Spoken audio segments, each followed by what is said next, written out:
Okay, so we're live. So hello everyone. It is Kenyon here. It is Basketball Rewind, and we're going to be talking about the NBA, the draft, and a bunch of other stuff that comes up, of course. So let's get into it. How are you guys doing before we really get into this? Just in general, not not about the draft yet. Well, a lot of it might be tied together in this case. Ah, we're in the Yes, colors today. My man, yes. executive GM, Mr. Finley. And just for you guys think I'm old, I'm new school with it. Just to make sure, I'm giving you a vintage right here, baby. The blue and green cowboy hat logo. No doubt. I'm feeling good. Going old school with it. Going old school with it. I love it. No doubt. Well, the lottery did happen, so we should probably start with that. We're not going to work backwards on this show. You know, we'll see as people join and all that. But yeah, the lottery did occur. It happened. That day came, and now it has went. It hath passed, and we saw two teams jump a lot of spots, and that being the San Antonio Spurs jumping 6 spots. Uh, of course, 76ers jumped 2. Charlotte went back 1. And the Dallas Mavericks jumped 10 spots. Now, I don't know if this changes anything, but apparently the Raptors were, one number combination off from potentially getting that Spurs pick as per It's usual. So, always one. It's always one. It's like the coin toss last year. It's always one. yeah. Oh. Yeah. Now, I mean, we'll just get this out of the way. Is there any world where this is a rigged conspiracy are we going? I personally don't believe the rig thing, but I know a lot of people like to talk Okay. about this. I thought Nick Wright had the best response to this nonsense on his podcast this morning. Okay. For the conspiracy to work, you would then have to have the accounting firm of Ernst & Young. Now, I don't know about you guys, but in this case, anyone that's in the financial or accountants, they work hard for those letters behind their names. They're not trying to lose their livelihood. So all of a sudden, they got nothing better to do. As Nick Wright said, they've been around for 100 years, but their side business, their side hustle is to rig NBA draft lotteries. That's what you're trying to tell me? That's what they're doing. It's big money right? in there, man. That's big the money. plan. And then I hear this other one. It's like, oh, they just want the big markets. I'm sitting around going, when did the Spurs become big market? I must have missed that memo. When did that happen? Right? Because somehow the NBA for the last 40 years have just wanted the big markets. I'm sitting around going around like, okay, I must have missed all those dynastic Clipper teams and dynastic net teams, and the resurrection of the Knickerbockers. Believe me, my dad would love that. He had banners hanging all over the house. In this case, you have all those Knicks championships. The Lakers have been in one finals appearance the last 15 years. What we've had Cleveland's, we've had Cleveland's, we've had what else we've had here? We've had Oklahoma City in this case in the finals. We've had Denver, a middle of the road, when it comes to market in the finals. Miami's no big market when people want to think about it. They've been in the finals a million times. Like, what are we talking about here, folks? Like come on, man. And even as we speak, we would have one of Denver or Oklahoma City. None of them top 10 markets. Oklahoma City is the smallest market, I think, in the league. I think Oklahoma City, them or Memphis. You have Indianapolis, mid-size market. Minneapolis, if they get through, which at this point, mid-size market. Right? I'm sitting there, and the Knicks, which looks like it might be Knicks or Boston. Fine. That's the great plan? That's the great plan. Gotta give me better than that, guys. You're gonna tell me they wanted Zion to go to New Orleans? That was the plan with the Knicks on the board? The Zion one is funny because it's like, yeah, to your point. I mean, I know people talk about the AD point, but the Zion with New Orleans doesn't really make the same level of sense, in my opinion. If anything, they'd want Zion to be away from New Orleans. Well, why wouldn't you put Zion in the Garden? That's what everyone was hoping for. They got the wrong Dookie, right? True. Like, so this idea, like, yeah, it's like that. That's the case. It's like, come on, guys. As I said before, even if that was the plan, and you think that's the conspiracy, I'm waiting for all these big markets that won all these championships. Yeah.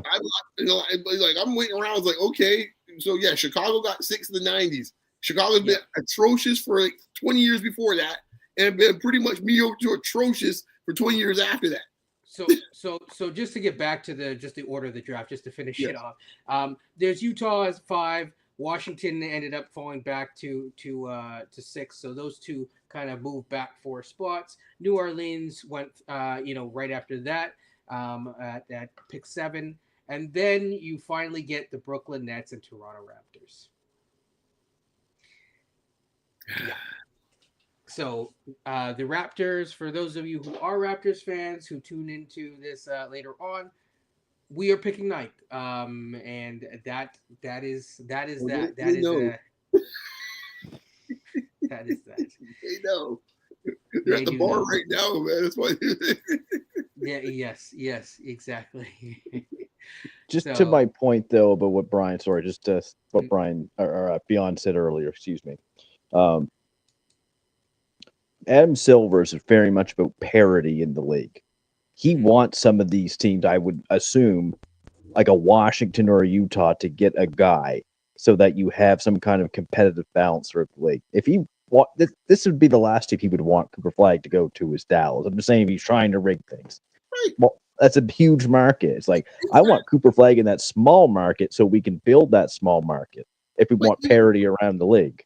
But to your point, Coach, even DC, which Adam Silver and Stern before that have begged the Washington franchise, please do something. They even got Homeboy in this case that bought the stadium. Please do something. They, of course, we see it the football team. Both NFL and NBA want a strong team in DC. It's not they're sitting there going like, you know what, with this Washington team, it's like, no, guys. Washington's been atrocious for pretty much 50 years. Wes Unsell's begging for somebody to be better than him. Yeah, so Effie, thanks for joining. We're just gonna wait a little bit before getting the true live where we're getting some people in, but we are going to be putting out a link into the chat soon enough.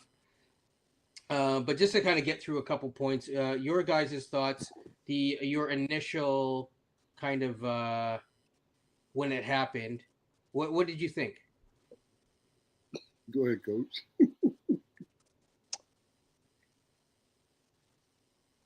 Disappointment.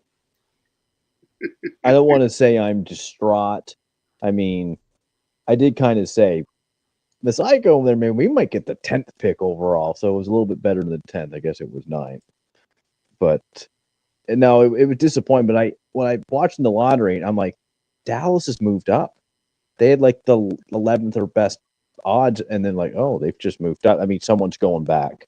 I had a feeling then I'm like, this might be us. You're hoping it's not. But yeah, no, I was disappointed. It kind of showed about some of those games back this year with Orlando or the 6-game winning streak or with Boston hung over. Would that have made a difference? Who knows? Actually, in this one, had they competed more, maybe they would have had a better chance of moving up. Actually, the last 2 years, it's been that with Atlanta and Dallas now. The teams that make the play-in and lose in the first round, and they jump up to the first round or the first pick. So, yeah, I'm just disappointed. It's not the end of the world. I think you can still find a pretty good talent at 9, but it's not ideal. Yeah. Your thought. I mean, you had a mixed emotions beyond. I mean, you. Oh, yeah, man. The Mavs portion of your life is doing great. Yes. Aren't you glad that you lost to Memphis? Well, I mean, yeah. I was going to this was a top 10 pick and feel like, okay, we got a nice pick to add to it. I was already looking for a big wing. Didn't think I'd get the holy grail in this case here, but hey, it's all good. I'm set now for the next 10, 12 years now with Cooper. But on the other side of it, Raptors wise, I mean, this shows when you don't have a game plan and you don't have a clear mandate of what you're trying to do. Yeah. And and I thought a really good conversation about it was with Hello and Welcome's podcast, to give the guys a shout. I thought Yep. Alex and Will's discussion about it kind of played the 2 points of like maybe the Raptor fandom, right? And we got our man Effie here, and he and I were going back and forth about it last night, where I think Will was taking kind of his position. Well, what more could they have done, type of thing. We heard there's spaces around last night where that position was there. It was like, what more could they have done? And then I think I'm on the other side with Alex, like, no, you could have done more. What you try to do is do as much. You had one job, as the old saying goes, one job. That's all it was. That And is definitely an old saying now at this point. And Alex said it today in the podcast. You had one job. No one was expecting us to be, except for like the diehards that thought we were going to be a playoff team. But most people look at that team last year and say, you know what? We are playing for this sweepstakes.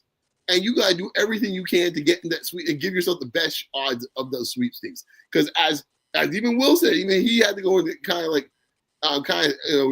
I guess, double back on the point and say, yeah, because even if I got the 5th pick right now, I wouldn't feel so bad. Even if I had the 5th pick, you wouldn't feel so bad. This was a disaster, quite honestly. I'm sorry, man. Like, people can kind of sugarcoat this all they want. Yes, it is a deep draft, but the difference between like something like 4 to like 7 to like 9, I mean, yes, you might be able to get yourself. If everyone thinks you're going to get Tracy McGrady this time around, good luck to you. I don't think so, but that's going to roll out here. Just fall. I'll put it this way: if it was T-Mac, you want to make sure that you don't treat him like they did treat T-Mac. Oh, you got that right. We found a way to run him out of town. I was going to say, is Apex fallen in this draft or something? I'm not aware of that. Exactly. But, like, to me, it's like, for them not even to figure out how to execute this season and not actually do what was required to put themselves in the best position, I'm sorry, man. That's a failure across the entire organization. It just is. Yeah. I the way that I look at it is, Don't worry, Pascal. See, I understand. We will definitely. That's right. We definitely will be getting to that later on in the. Yes, we got rid of the riffraff here that couldn't play here anyhow. We did get rid of the riffraff. Yeah, exactly. And the riffraff is doing. The riffraff's gonna play tomorrow night. Probably join him. Like, That's true, but but either way, I mean, I think just to kind of focus back in on the draft, you can look at it a number of ways, right? I know that there are going to be some people that are going to say, you know what, there's nothing that you could do, whatever. The way that I look at it is simple. I'm not going to look at outlier circumstances like Jokic. Okay, sure, you're right. Bronny James could be as good as LeBron James. Okay, don't think so because he's not 6'8", 250, blah blah blah. But yes. That's not a slight to Bronny James. My point is that the chances of you finding someone, the chances of, like, when you're picking someone at 58 or whatever, you're hoping that they just become something. That they carve out 10 minutes in the first few years of their career. Yeah. You want to pick higher. I challenged it. I actually challenged one of the people. It might have even been. You know what? It might have even been Panzer. I think it was the last time I spoke to him on a space. And essentially I said, if you trust in Masai, then you want him to have the most amount of potential options to him. You want him to choose as high as possible. So yes, there is a difference between choosing 5 or 6 and choosing 9 in a draft like this. Just so you guys are cool if we send out a link and get other Raptors fans' thoughts around. Knock yourself out, man. It's good therapy session, man. Go ahead, knock yourself out. Yeah, and I think to your point, though, Keith is like, okay, Kenyon is like, I'm just saying, I got him on the mind. Yeah, I was gonna say, no offense, Keenan, but I don't want to make that mistake, Yeah. Yeah, I was thinking about the markets he was talking about with that, but like, and by all means, I hope Keenan joins us. I'd love to hear his thoughts on some of this, a little bit more, explore this more. But when it's all said and done, like to your point, when you're at 5 or 6, the options are available for potentially a guy dropping. Yes, for that top 4, just one spot. That's all it takes. Or in this case, you mentioned it last night. We're talking about. You could get creative with the old Antoine Jameson, Vince Carter deal. If someone has a little bit of a money sensitivity, okay, I take your guy, you take my guy, and we work it out afterwards. Those There's more things possibilities for you to move up Right. between, say, like 7 to 5, right, versus 9 to 5. It's just like there's a perception of it. There's like what's available. It there's a lot more that has to go right for you to. Yeah, the water's get too there. deep. So The water's too the deep. water is too deep. Moving beyond that, though, I think let's go through a mock draft because I don't have to play the tankathon thing anymore. That's right. That's what I told you. Hold off Sunday. I think I did bad juju the entire time. I'm Hey, not gonna. I played it one time and I get the 4th pick. Well, Coach, you Yeah. remember the one time we had it on here, and it was like I kept doing it, and then you said no. You ended up doing it.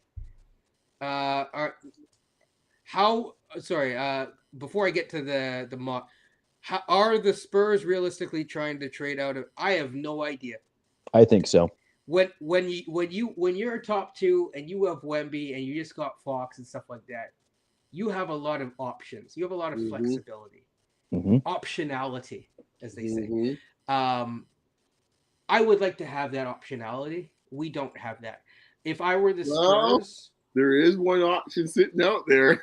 Well, no, we don't have that option. No, we don't. Let's keep it. Hey, 77ers got traded about 3 months or 2 months ago, so I wouldn't put it past anything. Yeah, but in terms of the Spurs, I think yes, they could go for like a Giannis. They could go for something like that. There are other players involved for that specific man that might have more options at their disposal in terms of like, because it depends. Well, I'm talking about from a Raptors perspective. I wasn't talking about. I know you're talking about a Raptors perspective, but realistically, Giannis is not on the table for us. No, I'm not going that way. Yeah. So, okay, fair enough. But yeah, so in terms of the Spurs, just to answer Andre's question, I don't necessarily think that I think Giannis is Houston bound. Let me put it that way. That's where it really depends. Do the Spurs want, do the Bucks want the option to select whoever they want? Do they like Dylan Harper, or do they want set talent and not want to get that? Because it's not like you're trading Cooper Flag, okay? it's not like you're getting Cooper Flag there. So it's you're getting Ace Bailey or Dylan Harper. It's probably going to be Dylan Harper, and where do they go from there? Because end of the day, though, the Spurs, because the Spurs have 2 picks also, that's the other thing. The Spurs are here to get better and to contend next year. The Spurs want to basically be this year's Houston Rockets. So I do see this. I could see it happening though. The Spurs trying to get Giannis, because Giannis played next to a shooting big for 7 years now in Brook Lopez. You put him next to Wemby. Yep. Holy! Am I allowed to swear on here? I don't know. You can if you want to. We're not monetized anyway. So holy shit! you get Giannis and Wemby. I mean, so Castle might have to go. If I'm Milwaukee, I'm wanting to get as much as I can, but they got so many picks they can just say, "Here, you're rebuilding now. Take them all." But you're gonna have to make the money work on some level, though. I think what happens in the next 48 hours with with the matchup we're watching right here, that might be another team that might be in the mix before rebuilding. Yep. So before we put the link out for people to join potentially, and Andre, we'll get to your questions. Let's just do a really, really rapid fire 10 top 10. Draft. There we go. Top 10. That's it. Each team? Yeah, man. Let's go, man. Right. Go ahead, get your So, Mavs, who are they taking? I think it's Cooper Flag. My maritime guy. Yes, the Spurs, assuming that they keep the pick, who do they take? That's where it gets interesting. They take Ace Bailey. Bingo. Yep. If I'm keeping it, I'm going with Ace. So this is where things get interesting, because if San Antonio keeps their pick and they take Ace Bailey, then you get to the 76ers. Now things get interesting again, because they have Maxey, right? They have McCain. They also have Grimes, although I would play Harper over Grimes, so Yeah, maybe yeah. Grimes is like whatever, fair enough. But it's not a guarantee that they take Harper, depending on how much they value certain things. Insert Uh, maybe VJ Edgecombe. Possibly, but I think they gotta get bigger. And I think it's not just the center spot; it's also the wing spot. They Right. really don't have a lot at the wing. I mean, you're dealing with like a pretty much the fossil of Paul George and Kelly So Oubre then Jr. Trey Johnson is He could move up for that reason because they don't have a lot of scoring punch either. And you know, if you look at their team, their creative offense at this point, because Paul George looks like a ghost of himself. So if you remove him, Maxi's the only guy really. And if McCain's more of like a spacing guy, he's not. He gets his own shot a little bit, but Maxi's the only dynamic scorer they have on that team when you watch it. He needs some help. And like I think beyond that, it's gonna be. Sorry, I'm just getting ready to send the link out in a second. I think beyond that, it's going to be something like that, or it might be a Malu watch. I just think of someone, Nick Nurse. He loved VJ Edgecombe. Yes. If he has any say at all, I think he'll want to push for VJ in that scenario. Even though VJ's not the ideal wing, there's a level in which they are committed to try to win next year with all that salary. Unless they think and they could trade that. Embiid is not going to play next year. Yeah, I'm just assuming that he is. But assuming that he is, they might just say, you know what, we'll figure out the center thing in free agency and go from there, right? Right. So then you move on to Charlotte.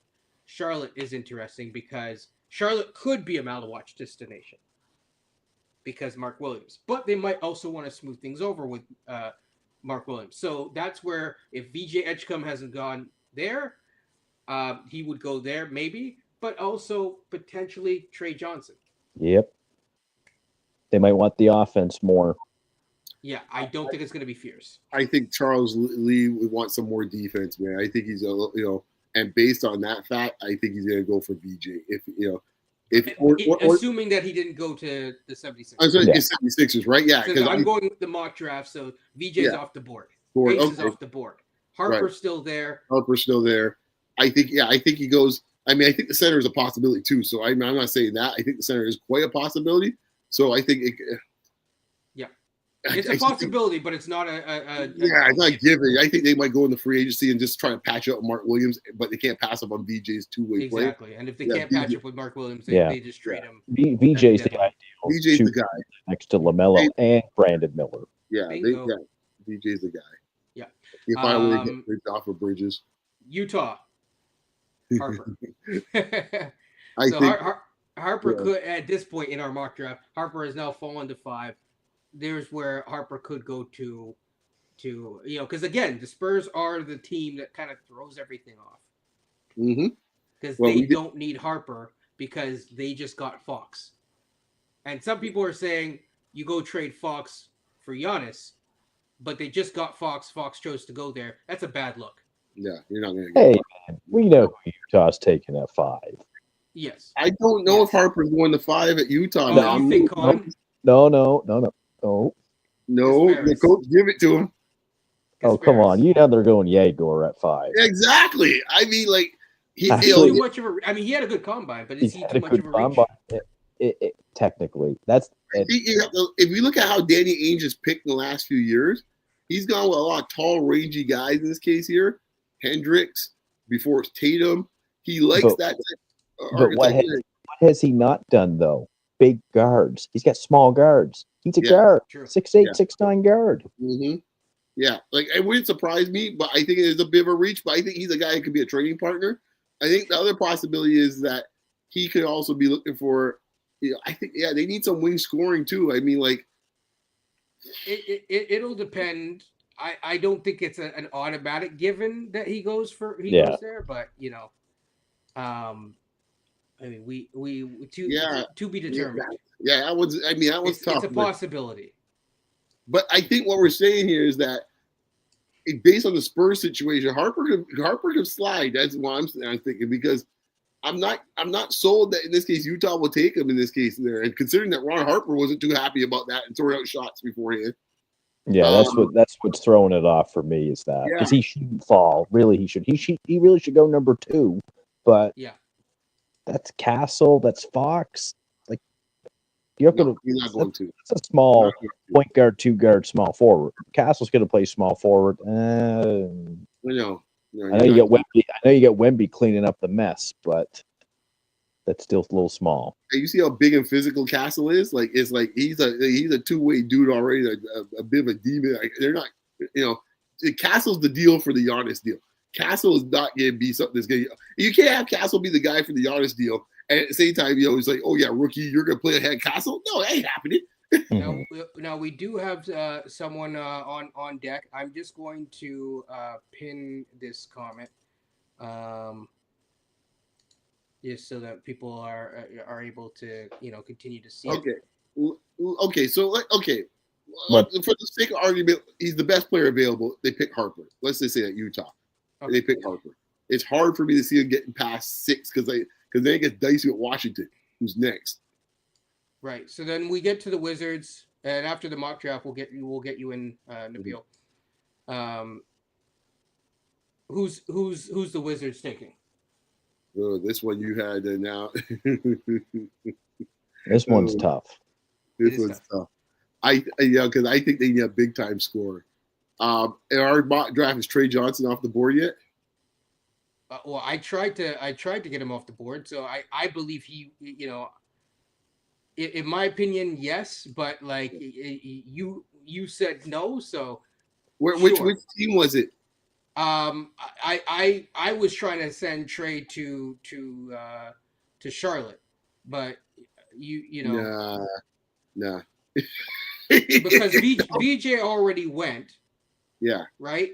And then it's like, okay, they're not taking Harper there. Who are they taking? You said maybe VJ. I can't even remember who we selected. Right. So you know what? Charlotte's the team we had. So Charlotte takes the center. Let's say one of the centers. So let's say Malawach is off the board. Charlotte takes Malawach. That's why I said it might be Malawach. It's not going to be Fears. Yeah, it's not going to be Con Knipple. Right. So Malawach is. Let's say Malawach is off the board with Charlotte. So that means Trey Johnson doesn't make as much sense there. Yeah, so Trey Johnson's now available at this spot. I would say Trey Johnson's the place for Washington. Yeah. That could be. I had another person if Trey was off. Let's just go to Toronto. Who's that one? Who do you have? All hail the Queen. He crossed my mind too. This is the highest that he could go. And he's the inverse star. Yeah. So of course we get to the Pelicans. Yeah. Pelicans is another center destination, in my opinion, but in our maybe Fears at this point because they won't have a point guard for a whole year, and with everyone else off the board, I don't think that Con would go there. I think it's a little bit. I actually think Con will drop a little bit in this. I like Newell here actually. I'm trying to think who plays 4 for them, but yeah. You could have Queen maybe there too, because Messi and Queen. One of those two guys could be going for there because, like Joe Dumars always said, we get big. You can't go in next season with Yves Messi as the dude. I'm sorry, that can't be it. I agree. All right, so then we have 2 more teams. We're not going to go to 10. Yeah. 2 more teams. So Brooklyn's next. For me, for Brooklyn, it's Fears. No way Fears falls past Brooklyn. Yeah, Fears, agree. But is Fears and Cam Thomas a weird combination? Oh, jeez. For me, it's not so much that. It's the talent. Talent, yeah. Fair enough. Brooklyn, and then you get to the Raptors. Who do the Raptors take in our mock draft? Malawach is gone. Malawach is gone. We think one of the 2 centers are gone, Queen or Newell, because I think one's going to New Orleans. That means the third one's probably available. So that means pick whichever one you guys want to go to New Orleans. The other one's available in my mind. So to me, this is where I would swing for the fences, and I see them taking like based on our mock, maybe Noah, or something like that. Malawach is gone. Igor's still out there. Who? Hey, maybe. Igor's still out there. Maybe. No. No, huh? Okay. Well, for me, it's Noah or it's Newell. I'm assuming Newell's still on the board. I'll tell you right now, if Queen is available at 9, 6'9". If Queen's available at 9, they probably will pick Queen. They might. Oh, we'll see. All right, let's get Nabil in here. Hey, Yep. Bill. I'm gonna just do people one at a time. So if people join up, that's great. But I'll just do one at a time, just so it doesn't get too chaotic. And Bill, how Sure. are you doing? How's your night been? Yeah, I'm doing well. Thank you for having me. Means a lot. Bill, man, we Shout out all to you're on the Wi-Fi, man. What's going on, my man? It was good. Yeah. It was rough for me today too, man. There we what's go. going on. It was rough for me. It was rough for me today too. I had some spotty connections, man. There you go. Yes. Gotta love it. So, So yeah. what was your first reaction, Bill? When the Raptors got 9, my first 3 words were, "Am I allowed to swear here?" Sure. Apparently everyone wants to swear today. As long as it doesn't start with an F, we're fine. Okay. As Oh, long then as- it does. Then Okay, it does. got it. So I'm Okay, not gonna say it. got it. That's Yeah.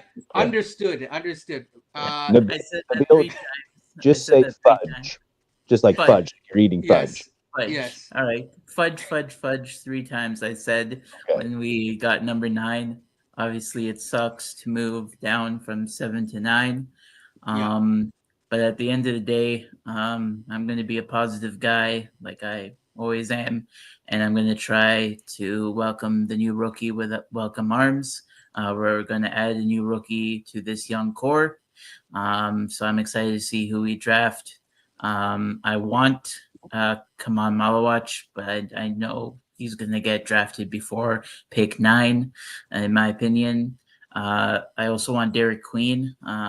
Those are the 2 centers that I'm interested in.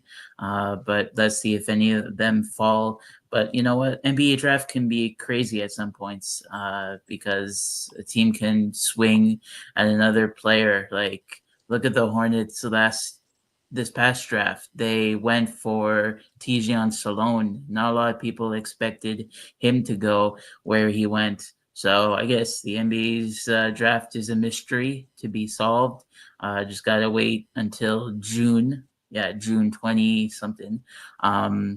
And I'm excited. Looking forward to it. I trust Messiah. I trust Bobby and their judgment.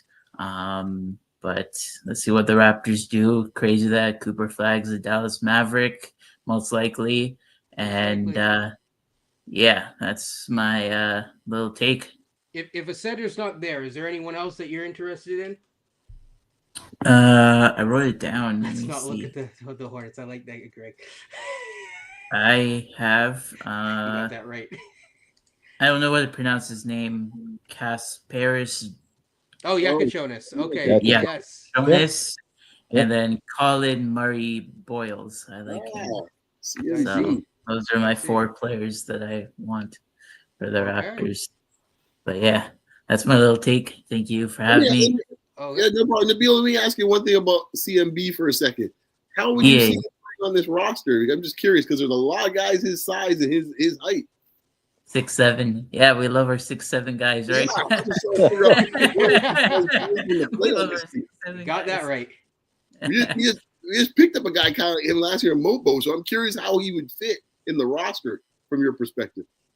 That's a good question. I just saw his highlights. I like what I saw from him. I didn't really think about the height and stuff. I may remove him, but I know for a fact that come on, Derek and Caspas, I'm gonna call him, are my top 3 for players. Yep. Good. Yeah, I like Kasparis too, man. I think he's probably made the purest point guard probably out there. Guys, what do you say? Yeah. Yeah, If you he think of could certainly manage a game, which, as I always say, is a little bit undervalued. Well, as Nabil just said last year, with Salon going to Charlotte that high, none of us had him going top 4 last year. I had him like 12th or 15th last year. Mm-hmm. Yeah, he was dropping. So you never know with some of these guys, high-end talent guys, the Noah Sengu or Carter Bryant, some of these guys could move up. It's possible. We'll find out on June 20th. out. But thank you for having me. I'm gonna No problem, I have to man. leave now, but thank Alrighty. you. Have Thanks, a nice Nabil. night. Thanks, Thank Nabil. you. Yeah, thanks for joining, and enjoy the playoffs, man. It's Thank you. it's a long time before the draft, so people still watch. Basketball is still going. Yeah. So yeah, Here's All right. basketball. Thank you. Peace. Take care, Bill. Bye. Okay. Next we have Andre up. Hey, Hey, Andre. hey guys, What's how going are on, you Andre? guys liking the drama of the NBA? Huh? Isn't it been amazing? Well, I think- I mean, Great Beyond's day. clearly very happy. Beyond's wardrobe says it all right. I know. Well, Yes. I don't know if you guys got into the conspiracy yet, but we done know that the Mavs were paid off. I know. Oh my The god. thing that we talked Andre, about. I expect I better don't No, from believe you, no, in it Andre. personally. no. You Beyond, you cannot say nothing, bro. I You expect telling me better from you. you traded Luca and then got the Yes. first pick? It's called a lottery, Andre. If 1.8%. Hold on. 1.8%, bro. Andre, 1.8%. Andre, if you buy 100 tickets for the lottery this Friday or this Saturday, and Coach buys another 50 tickets, and I buy 1,000 tickets, and you know what? Kenny says he can buy one ticket. He just felt like that day, you know what? Before you go home, you buy a ticket. If the power, if on next day, you know what? The Lotto 649 comes up the next day and say, "Hey, Just Kenny, imagine, you're bro. a winner of the $5 million."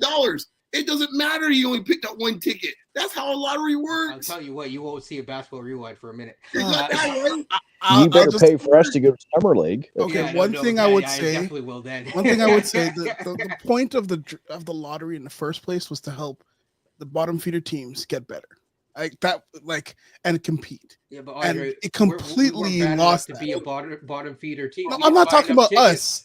Like I'm not even talking about us. Like Andre, we I can't want a have top it- four. See, this is where everybody wants to change the narrative. We can't have it both ways. All y'all were crying from the hilltops 3, 4, 5 years ago. Oh my gosh, votes are taken from like March, and votes are taken from like December. Like no one's even bothered to play their best players anymore. Why go and watch and pay a $500 for a ticket? That was y'all. The commissioner said, you know what? I hear you, people. I'm gonna flatten the odds in this case 5 years ago. Bro, Therefore, if you look pay, if be you look warned. at it, bro, everyone that tanked dropped, like completely Well, dropped. you know what? Except for the Hornets of all you teams. You, Andre, as a basketball fan, you should feel that as a good result. Because in Okay. this case, next year, people's backsides will actually try to win some games and feel like, you know what? We might as well try to get the play in. Yeah, and then What the- when they come last and then they get the fifth pick again, we'll see. Or But maybe anyways, we'll what do you actually think? drop, and sit Scotty Barnes when we're supposed to, if he's actually injured. I That's said the this conversation in the to have. tweet, Tank though was Philly. They Yeah. were the team that they And- were committed to it. and Utah Dallas. was ridiculous. Yeah. I say Utah good was team bad. that tanked. That's Oh, what good I team. Yeah. Mhm. But Yeah. yeah. Sorry, Andre. So back to the draft now. I don't want any guards for our team, bro. We have a plethora of guards. Let's go. Let's get ourselves like the kid I'm liking right now is this Noah or is it Noah? I can't pronounce his last name. He reminds me of Thabo Cephalocious. Like can shoot, can defend. He more looks like a wing to me. I know people are slotting him at center, but when I was watching his game, he looked like a 6'7" wing out there. And then for him to grow to the couple inches, I like him. He is exactly what Bobby said, as in they want to defend, two-way player, defensive, high motor. I like the kid. That's one of the guys I'm looking at.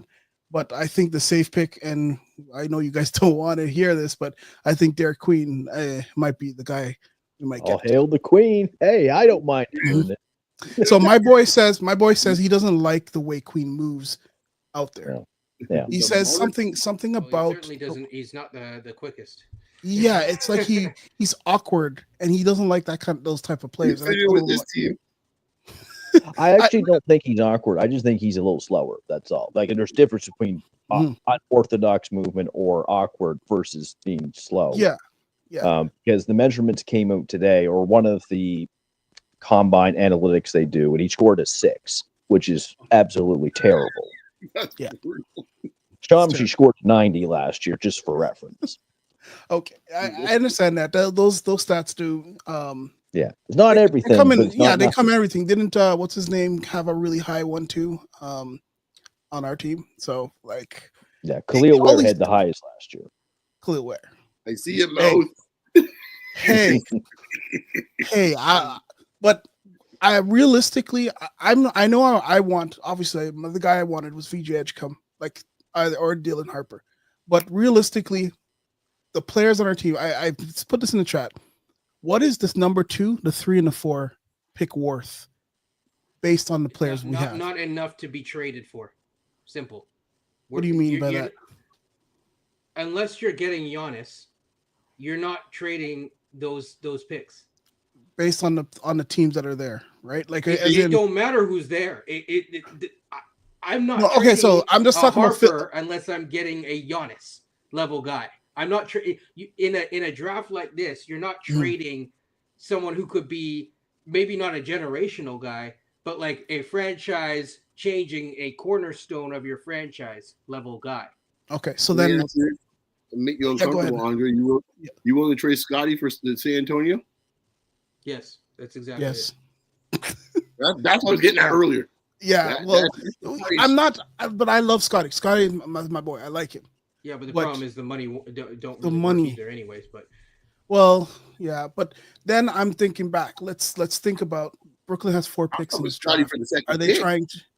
I'd do Scotty for the second pick. I would do Scotty for the second pick. Because I think Dylan Harper is going to be great. I think but what about mid-draft? Because there are some players like I like Johnny Broom. I like Walter Clayton Jr. Like imagine him off the bench. I'm not sold on Quickly. So like I want to get better in those departments or somewhere in the middle. Andre, what do you think about? Yeah. Let me ask you this. Are you sold on this core as the core moving forward for the next 3 to 5 years? How could I be sold on it? We haven't seen it. We've barely seen any of it. Okay. Like what have we seen? Fair point. So do you feel comfortable moving ahead with this core? Let me rephrase it. We have to see it, right, for this year. But if we get an opportunity, we have to. Why do you think they signed our boy Darko for another 2 years? You have to. You have to see for a year at least. Yeah, I think you could see 6 months and then make your assessment. I think so too. I don't think there's much to see. I don't need a whole year of this. If people are still getting injured and stuff like that, you get to we got our answer. January. But I kind of feel like the injuries were but if it's year after year after year, Andre, and then you have Brandon Ingram, who is year after year after year, at what point is the person not injury prone? Like you can't keep asking yourself. It's like, oh, gee, it's like, oh, is this the year? And then after, it's like, oh, is this the year? It's like, this is the year on the Knicks. Well, yeah, because he's a fourth option for most of the year, and he doesn't have to put all that offensive strain on his body. So, but we do need to. But I know what you're saying, but I think you do need to. Let's see it for the year. Whole year, though. Yeah, you have to.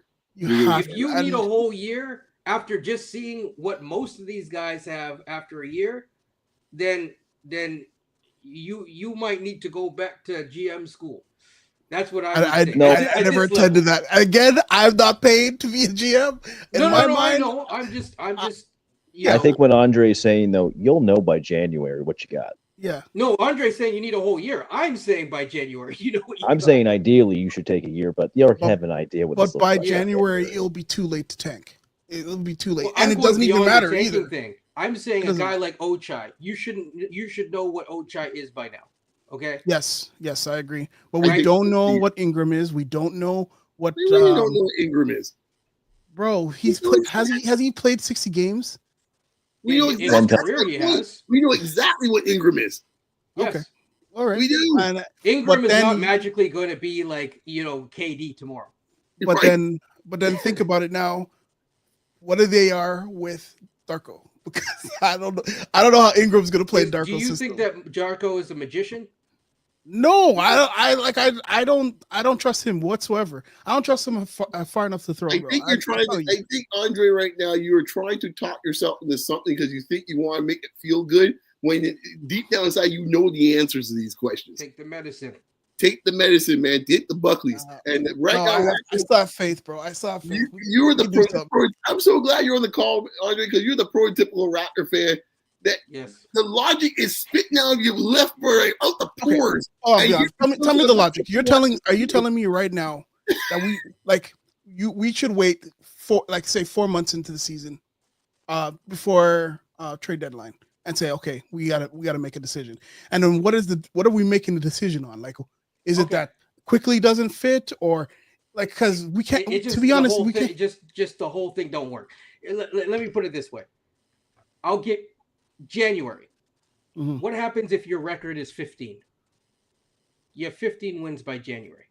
So we have more than 8, but it's 15 wins by January. Yeah. Well, I know you know what always happens in pro sports. Yeah. Coaches go first. Well, the coach ain't that's what gonna I'm saying. go. Like, That's what you I'm don't saying. have the time. So Executives what are we always supposed go to? with the coach first. But because they already always made the try to decision finish I by don't by think the coach getting. goes first in this circumstance, coach. In Coach this didn't case, go it wouldn't first be in the this one. coach. You're right, Beyond. Yeah. But Yeah. at the end But of the then day, you already made the decision to you gave Bi the money, so like you something. can't see, but over there is a door. That's But what he happens. can't even be traded until like. It's not about BI, right? You just start saying this don't work, and you make the decisions from there, right? That's what happens. And if it ain't working, everything's on the table because you can't keep doing the same thing again and again and again. So then you're okay, and now you're saying now, and I underhand like you're saying Masai is doing the same thing over and over again. Does that mean Masai needs to go and start fresh? You start at looking from top to from nuts to butts, and you look at everything. Okay. I'll be straight with it. These guys could talk about. I'll be straight with you, Andre. If that record is that Kenyan's talking about 15 wins or anything around there, Yeah. he's packing his bags. I'll be straight with you because here's the thing: these boys are about making money, and their golden goose is getting killed. All right, the jersey sales ain't happening. When gray seats start showing up there, and you're watching TSN and Sportsnet, and you're sitting there going, "What the hell's going on here?" You're right. You told me we're gonna have this and that. You told me we're gonna get Cooper Flagger. We had one game on TV. A guy don't have a clue who he is. He's Noah who? Like, what the hell are we doing out here? Coach, what do you think? What do you come on, help me out here? Coach, no optimism at all. You don't go and get Brandon Ingram to finish 12th next year. Your expectations have to be higher. You have to be a play-in team at the minimum. I want this team to be ideally an 8th seed. Now, a lot has to happen. Ingram's got to be healthy. He's got to play at least 60 games this year. Scotty's got to make a jump. RJ, we'll see how this fits. Grady's going to make a jump. Jacoby's going to make a jump. And I'm not saying they can't. I'm pretty optimistic about Jacoby and Grady next year, especially Jacoby. I think he's a player. I think he's going to get after it. And then you got the pick coming in, who, if you have the 9th pick, I don't think this is a guy who's going to be the 15th man on the roster. Especially if one of those guys falls. This is tough, man. There's a lot of if then else, if then and if statements. Yes. Okay. Your Excel spreadsheet is getting broken. Now, can you fix it? It's possible. It's not the easiest thing to fix. Based on Masai. What about it? On his past. He like 6 years ago. He's going to wait the year. So okay. You don't have a choice though. Let's cut through it. You want to just talk about Masai, correct? No, man, don't no, get. We're not getting. We're not getting into this. We're talking about the draft. Let's not focus. We have all summer. You just asked about next year and if and this and that. So if you want to talk about Masai, we can talk about Masai. But the fair is, Masai is this year. He is the focal point this year. There's no way running from it. Contract's up. His contract's up. His expression yesterday said everything I need to know about what happened. Did he look happy? And you guys can spray as much perfume on that fart as much as you all want. But next year, all right. What saves Masai's job? What saves his job? Is it that we make the play-in? If we make the play-in or playoffs? I would say play. At minimum, the play-in. At bare minimum, the play-in. And here's the other thing. It's not necessarily like just the play-in. It's how you get there. So if you get to the play-in and say Scotty Barnes is balling out, that's different than they re-signed Chris Boucher and Chris Boucher got you 6 extra wins to eke you into the play-in. You see how that would be different, right? That's the context of it. Yeah. Right. Yeah. Because you can't rely on Chris Boucher to carry your team. So that's why it's like context does matter. And he's not going to be back this year because of the cost of the pick of 9 and the second round pick. It just has them under the first apron. I'm assuming Yeah, they're not yes. going to go into it now. I don't. And the No, other there's thing no too is that point. they're an expensive team. So if they Yeah. don't make again, just for the audience, I'm not trying to be, but it just Andre took it there. So let's go. I'm just trying to dive Blame in. the game Yeah, and guest. there's Eh? no more running there's no more Well, running I'll from go this. there anyways. But Yeah, I'm there's just no saying. running from this. This is it now. There's no This more is back the anymore. conversation. This But is it. the whole, and that's not to say that this is what's going to happen, but clearly you're afraid that this is going to happen because it hasn't gone well. And I've said this before. If you go to your boss, Andre, and you just got the boss a new contract and all this type of stuff, and you just had a big win, right? Or you just finished off a project, right? I believe you're in animation design. or whatever. Product design. Yeah. Okay, so say you just finished off a big project, boom, done, right? Everyone's like, "Yay, Andre!" Right? Superman. Okay, that's different than you. The next month you go in and say, "Hey, boss, can we talk about maybe Extension. an increase to the good old pocket?" Okay. Can we? I gotta go now because I don't want to hold up. James is out there talking shit. But one more Hey, player. hold on. You're on the show. James is in the audience. Yeah, Yeah, he'll but I get see his him turn. talking. Yo, pure logic. We're Yeah. listen. We're Anyway, talking. we We're have having a all summer to conversation. talk Don't about run. it. We're talking about draft. Last player I want to ask you guys about. And I've been trying to talk about trading into the first round again. Nick Clifford. What do you guys think of him on this team? The record left them. What pick? Like what pick are you targeting? He's at like I'm looking at one of those Brooklyn picks in the 26, 27 area, and I'm liking Nick Clifford or even Walter Clayton Jr. And I think it's more about the pedigree of like playing of good winning players, right? Okay, I'm just gonna ask this question. This is the same thing I asked Nabil just now with CMB. Yeah. Getting Walter Clayton Jr. What's the difference of getting him? We just picked up Shed. No. I'm more talking about Nick Clifford. So I didn't want to. I like Walter Clayton, and I was using him as an example of a winning player. And I think Nick Clifford is a winning player as well, has that pedigree. And I feel like him coming off the bench, a shooter, he's a good defender. I like the way that he even just moves the ball. It's just another player that can attack. I like the way that OKC is getting these wings that play. They can play multiple positions, very similar to Nick, and even his size. So my thought process: what do you guys think of that type of player on this team? As we're trying to now, as we said, they're trying to win, right? So, what do you think, Coach? I'll go last. I like Clifford, but I want the bigger wing. Quite honestly, I think we're really small at the wings right now with Ochai, Jacoby. Grady's got to get stronger. Battle. I think we have enough of that kind of archetype right now. You said someone earlier though, Clayton Jr.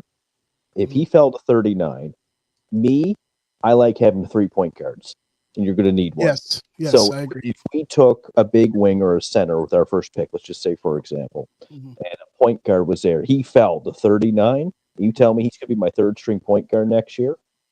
Sign me up. Okay. Yeah. Beyond. He's a nice player. I guess I just look at it this way. Andre's like he's not that unique that I should have to trade up for him. Let's put it that way. I feel like it still gets something like that later on. And quite honestly, based on the pains that we have, because I want to hear from you now when thing comes, because you're the man in this case. I'm a man in this case. Like when you got dropped, you're going for 2 months when you got cut. What's my boy there? That's playing for Utah. Hey, no, he's playing for OKC. He's playing for OKC. 26 points, 9 rebounds, bro. What are you saying, man? You're going crazy. How we let him go? Blah blah this that. I don't want to hear you. Like we needed. Like, come on. We still need it. Well, and to be honest, they also cut Orlando Robinson. Right. Why? And then sign class. We have Smurfs out there. But let's put that on the resume for the next thing. But right. Right. Oh, by the way, that's your man in this That case made that a for lot of 5 years still can't figure out to get 2 centers on the same roster. I don't know why it's not possible. See, the Yeah. other teams able to do it. Let's go sign Kem Birch, with his Yeah, knees. Kem Birch, please, my man Freddie please, Gillespie. That's your let's man, get some okay? duct tape and like. No, Freddie's not my man. No, No, I'm he's talking only about the side. 6'6". That's Oh. what I'm talking about. Side. Oh, let's Yes. get Aaron Baines out here. The Husker Aaron Baines. That's Freddie your Gillespie. man. For 5 years, we can't get 2 quality centers on a roster. I mean, get it. what the heck are we doing out here? I don't get it, bro. Holy Right? smokes. Okay, I'm gonna nail this down. See, this Andre right now. Andre's doing it right now. And I hear this from Raptor Andre fans all the signed up time. to be the I'm picking on you, sacrificial Andre, lamb. but you're right now the avatar for it. It's All like right. these things happen. This center situation for 5 years. I don't know how did this happen. Oh my gosh! Like if it just happened out in the blue, that no one did this. It was Bobby. But yet we want Messiah to get a new contract. As if Messiah got nothing to do with the It fact was we got Bobby, no centers man. for 5 years. Bro, Yeah, Don't what are you start talking with about? It him. was we Bobby. had the 7'1" 3-point shooting dude that you could develop, and you let him go to the goddamn OKC Thunder. That's all I have to say. All I'm saying is, Carlson, this is the roster constructed by your management team. That's all I'm saying. But you then act as if someone else did it. Like it's some mystery guy out in the bleachers that did it. In this case here, and like we should just give him another contract. It's like, no, that's who put this team together. I remember Bebe. actually, Oh, God. not only Bebe, but him too. But I remember people say that, well, why don't even Grange tweeted this out? He said, Bruno's looking pretty good at FIBA, and it's like, come on now, like, can we just move on? No, but what Andre is saying though, is why was this team set back 2 years? I don't know. Why was Division it? 6-9 is the Because- reason why. Yeah. You had Precious Achua at 6'8" trying to guard Joel Embiid. You actually expected to win? That's what confused me about the 6'9" era. Like I understood it, Precious but you wasn't still even 6'9". needed a big guy, man. You needed the 7-footer, and then you went and gave 2 first-round picks for the slowest center in the league. We didn't have budget for 6'9". I'm We not, didn't even have real 6'9" dudes. I'm not really one to comment on players you pick up and stuff like that. Not on here anyway. Yeah. But I'm going to comment on trying to change basketball and how it's been. You need big guys. You can't win an NBA championship with a center at 6'8" or 6'9". They did that maybe in 1957 when everybody like George Mikan or someone like that. You can't do that today. I'll also add one other Unless thing, you have right? Steph Curry on your team. And this is why fast evaluations. That's why I said you have till January to start making decisions on some of these things. You can't be in a situation like you were with Flynn, where 4 years down the line you're still like, well, maybe this year if he have a chance, and he just needs the minutes. Even though when you look at it, he actually got a decent amount of minutes, right? Yeah. That needs to happen faster. So that's why I'm saying, like, for this to be successful, for you to get what you want, the decisions have to be made within a 6-month period. You can't wait a full year because you don't have a full year to wait. So if using the injury thing, if Quickly goes another year, I'm not saying that he's injury prone. Yeah. Right. But I'm saying that he's a little Played frail. 33 games last year, so and yeah. he played 33 games. Mm-hmm. Say he plays 33 games this year. You just paid the man like an all-star. He isn't giving you all-star production. And then at that point, on top of that, you're also saying, you see where I'm adding it up? It's like a decision needs to be made. Yeah. And you can't also then, as if you take off the Raptor fan stuff and you move along, you can't say, well, then suddenly you're going to trade Quickly for the second coming of Paul George revived or something, right? Like it's not going to work. It ain't going to work. I think it's the mixed messaging too, Andre, as well. Yeah. It's whenever you're rebuilding, typically teams don't go to the first luxury tax. Usually you have a bunch of cheap guys on the team, high-end rookie scale talents. That's true. We gave out some pretty hefty contracts. Now, I understand paying our young guys. I understand paying Scotty. I understand paying, Archie got his contract from the Knicks. I didn't understand paying Quickly, though. I just didn't get it. Like, he didn't even prove himself. And he gave him that contract with no one came. Like, you could have made him go to the market and see what other players, what teams are The picking. deal was done when the trade was made. That's the reason why, Andre. That's how this business works, right? Yeah. That's how it is. It Just like works. the Ingram deal. Yeah, like Ingram all came here and they knew that they were going to sign. Yeah. Yeah. I just want Raptor fans to be honest about who's the ones been making these decisions, right? Because once again, as coach has eloquently said, it was this front office decided to pay him this money. It was this front office that said, "Hey, that's the guy that we are identifying." Is this front office? And by the way, all respect my man Nabil, and I've heard others say this. This team ain't this young. All right, guys, we're not that young in NBA terms. Like there's heavy expectations next year. Like So for I sure. not that young, right? Yeah. OKC is young. This ain't young. They're the third youngest team in the league, Right. or second. Yeah. I'm going to ask everyone. I'm going to start with you, Andre. I'm going to ask you guys a question. Don't look it up. Mm-hmm. Just off the dome. How old is Anthony Edwards? 23. 24, I think. No, Okay. 23. 23, 22. 23 is the correct answer. Yeah. How old is Scotty Barnes? 23. He's 24, 23. 23. Yeah. When is Barnes' birthday and when is Anthony Edwards' birthday? I think Scotty's the summer, I think, but I don't know for sure. I don't remember. Mm-hmm. Scotty is the 1st of August. Anthony Edwards is the 5th of August. Mm-hmm. Anthony Edwards reclassified. So this is what I'm saying. It's like I'm not making this about Scotty Barnes. What I'm trying to say is that that's a guy that's already there at the same age. The NBA goes really quickly. You don't have always 6 years to figure it out. So that's why I'm saying that this year is super crucial and super key for them to figure out. Now, Audrey, I'll give you a feel-good story before you head up. It could all work out. Okay? It could. No, I'm being serious. It could all work out. You're saying it could, but if we look at past, I don't know, man. Man. Sometimes you get Christmas. This for you, Andre, man. Buckle up, my friend. Make sure you got nice. You're only there sitting over there happy because you got the first pick, sitting there all happy. Hey, hey man, let me tell you straight, Andre. You see this jersey here? Just jersey has done things and been ridiculed in ways you won't even understand. I've had talk show hosts make fun of us in this case here because we had relationships with Tony Braxton. I had talk show hosts make fun of us when we had lost 30 straight games or something that season. Are you talking about I want to say PJ something.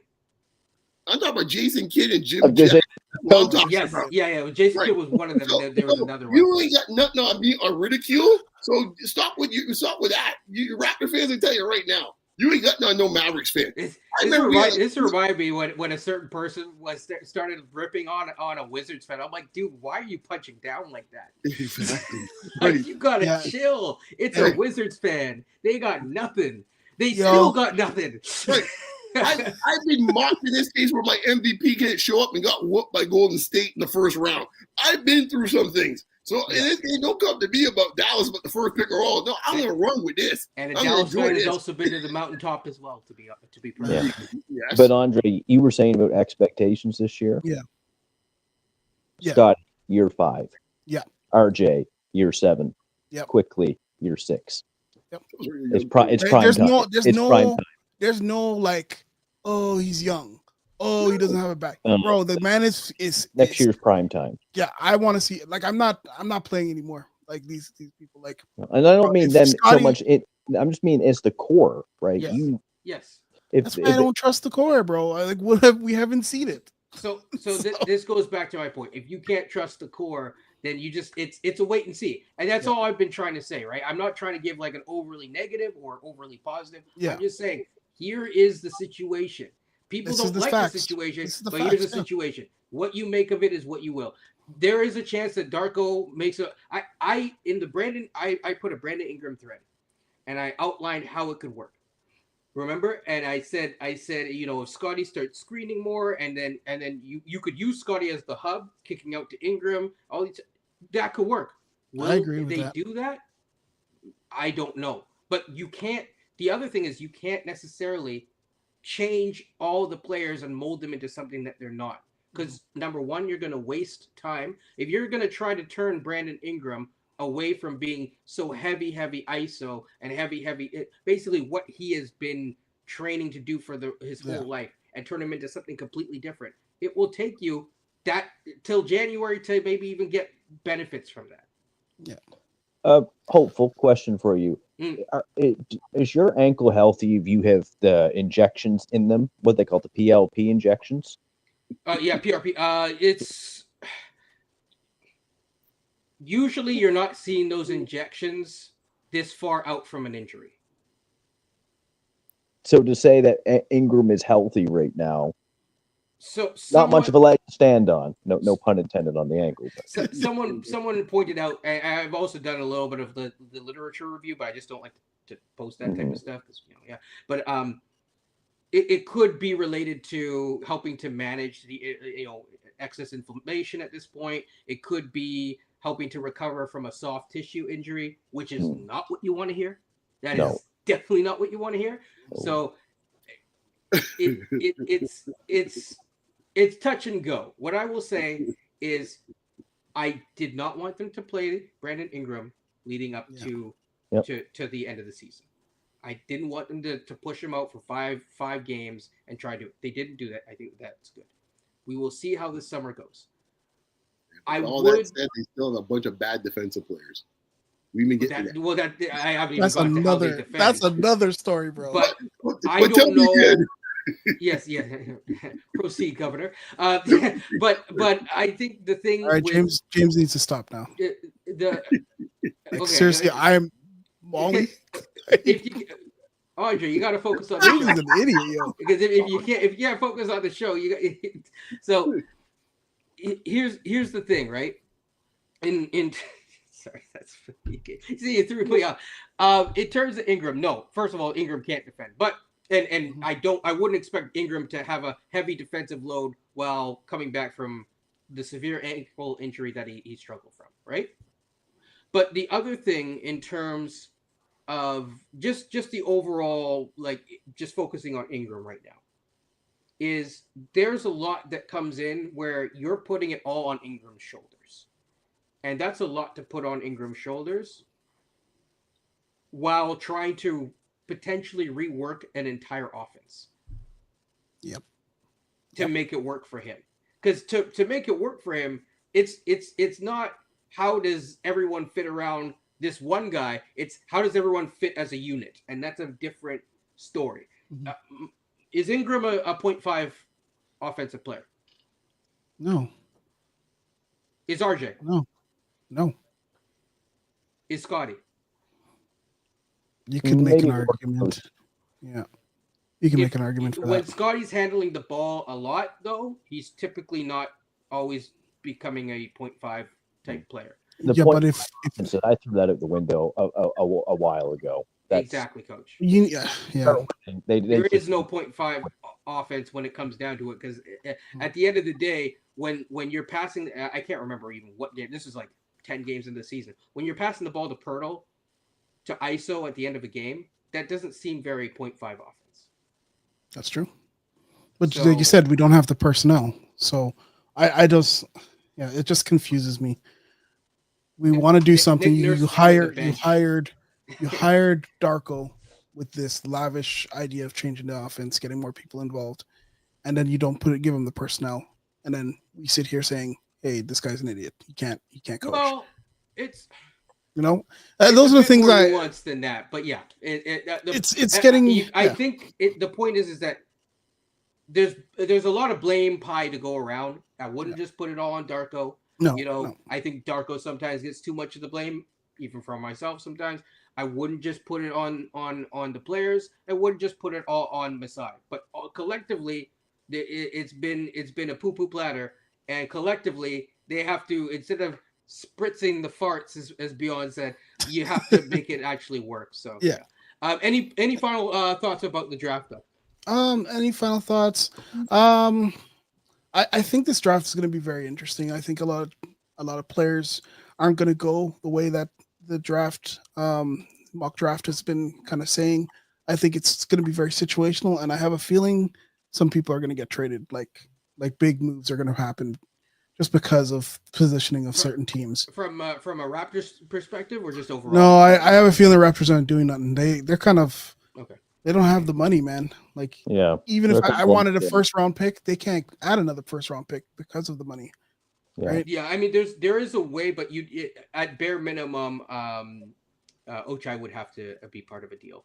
Ochai or and maybe RJ might be the best asset right now that's tradable because of his Yeah, performance last year, yeah, right? possibly, So possibly. Well, I'm gonna let you go, Andre. yeah, It's been thank you fun, guys. Thanks, Andre. I appreciate you guys. All right, see you for later. sure, for sure. All right, we did lose Beyond. Hopefully, Beyond comes back at some point. But and sorry, Audrey, I didn't mean to be too harsh on you or anything like that. Hopefully, you didn't feel that way. But I think the whole point is that next year, the seat has gotten warmer. It's gotten toasty. And someone has flipped the seat warmer on in the car, and the coat is on, and they might just need to unzip the jacket just a little bit, just to feel a little bit more comfortable. Oh, the toughest job though in coaching is expectations. That's the other thing too, is that like yes, Darko got an extension, but next year it's game time, right? Like It's a 1 year extension though. I mean, it's yeah, not like they yes, signed him to a new 3 or 4 year deal. That's why I'm saying if you say that we hit 15 wins by January, yes. there's a lot riding for Masai and Bobby right now It's just as moving simple as that. forward. And there's nothing wrong with being honest about the fact that there is pressure on. Now, I mean, if you last are one that trusts in Masai and trusts that he can get it done, more power to you. But at the same time, you have to say, like, yes, the pressure's on. That's it. As simple as that. yeah, there's Moving, expectations. So you don't get Ingram to finish 12. You get yes, Ingram to make the playoffs in some capacity. Period. exactly, exactly. Or you also don't get Ingram to have him sit on the bench next year as well. Yeah, and you add. This would have been nice to add a better pick, but assuming this pick is going to be all right, like the trajectory is, let's try to get 40 wins next year. Yeah. We lost Beyond, but we did get Effie. Uh, Effie, do you want me to? Can I call you Effie, or do you want me to call you like by your government Twitter name? Come here, Effie, that's fine. Okay. How's it Uh, going? it's going. I'm just in my hotel room watching the game. Nice, nice, nice. Is OKC up? Because I am not watching the game, but I think Beyond was They're watching up by it. Denver is seven. up. They're up by seven. They're up by seven. Okay, yeah, because they start off pretty. They start off really No, well. no, Denver is up by seven. Sorry. Oh, Denver's up by 7. Yeah. Okay. Well, okay. So then, now things get interesting. Your initial thoughts on the draft? What did you think? Like everybody, I was disappointed, but well, you move on. I look at the glass half full. Yeah. But I still believe what I believe, right? Nobody's gonna talk me out of the draft is fixed. So yeah, so but we'll see. I think we're still gonna get a good pick, Yes. regardless. Yeah. Yeah, I think. Yeah. So like the glass half full thing is I think is very fair, especially in this case. There are someone's gonna fall. There is guys that they can take a swing at that aren't going to be like Bruno Caboclo type swings that I think could end up paying off dividends within a 2 year period. And even like a guy like Noah, say you get him at pick 9, I think he Mm-hmm. could play on this team and have a minor bit of impact by the. I mean, he's a pro. He plays in the men's league, so he's not gonna, you know, he's not just still learning how to play basketball. There are things that he is learning for sure. That's no question about that. But at the same time, yes, he is a bit of a mystery box, but there's something there as an example. I think Yeah. Rashid Fleming is also gonna rise to somewhere top 10. I really feel it. Yes. Yeah.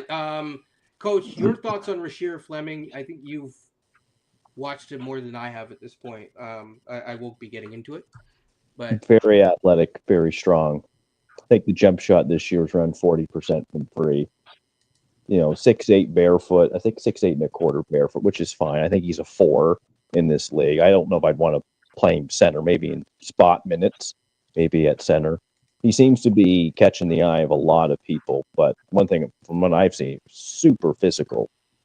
He's a physical specimen the way that he can jump out of the gym and how strong he is too. I don't know if I have a comparison for him right now, but I think it's quite light for me. The I strength. I wonder. I'd have to see more of like the ball handling and stuff like that. If he played at, I hate doing this, but if he played at one of the big universities, St. Joe's, nothing wrong with them, but they're not. It's not like Florida or That's true.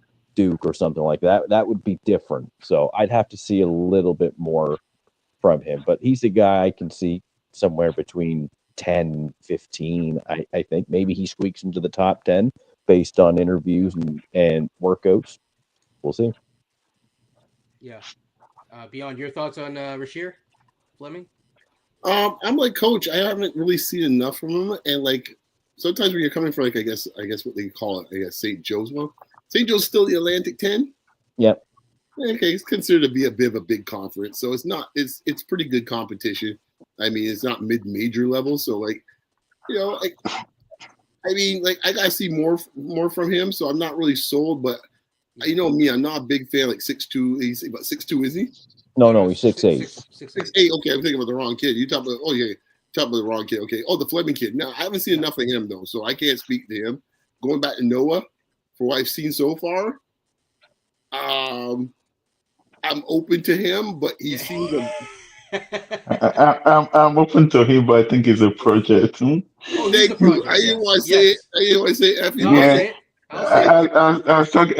Yeah, the jump shot is very inconsistent. Oh man. The move, the shooting motion is different every time. So it's Yeah, gonna like take a long. both those sent me some video. I'm just like, I'm trying to get there. I'm like, I'm just like, I gotta watch some more. I'm just like, sure, man. My stomach, I've been scarred too many times. Like, I just want more guys who just refine guys, man. Just actually, Yeah. anymore, man. Where they have players that were trying to mold into, like, and it's almost impossible. It's really hard. You Like, need it. What about if this guy falls to 9 Concanipo? well, at least he can play. I mean, but he can't play defense. So, like, that's my concern with him. Yeah, Like, I got enough guys who can't play exactly. defense on this He's team. I not don't need 6'7" either. He's 6'5". 6'5". So right. So like, and that means another guy gets buried that Jacoby has to be behind, perhaps. So I don't want that. I'm trying to free Jacoby. It would be that. It would be that. Of course, you can't have a top 10 pick and don't play him. I'm like, please free him. I was just listening to NBA Big Board with the Barlow brothers. So the Barlow brothers, they said one of the team's top 5, despite the fact that the Queen didn't do well in all of the measurements and things like that, all of the drills, that the team said they're gonna pick him top 5. I don't know, boy. It wasn't a good day for the monarchy, boy. Let me tell you that much. No, So some of the metrics. I'm day for the monarchy, coach. So if it's a team top 5, then you're looking at it's likely gonna be probably Utah Wizards. Jazz. But Wizard is 6. see, and this is what Effie just said is my point a couple nights ago.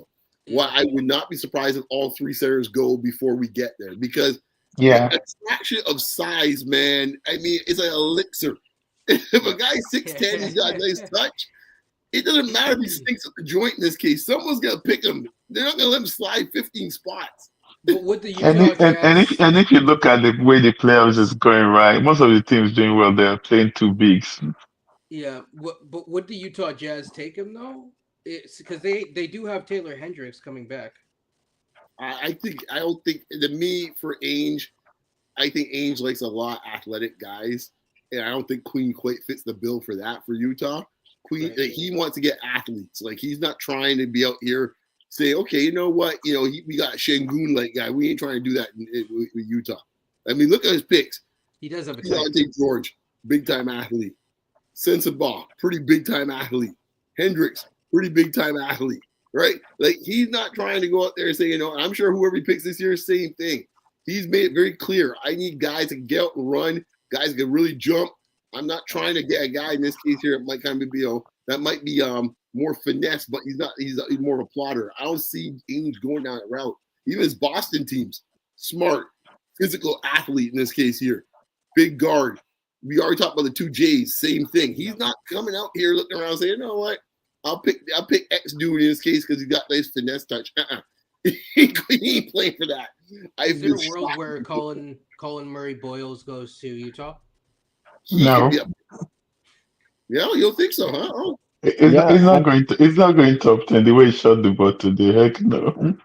I actually could see a decent fit there though, because you got Kessler, you get enough size, him and Markkinen. You can use that defensive guy. I don't know if it, like Effie said, I don't know.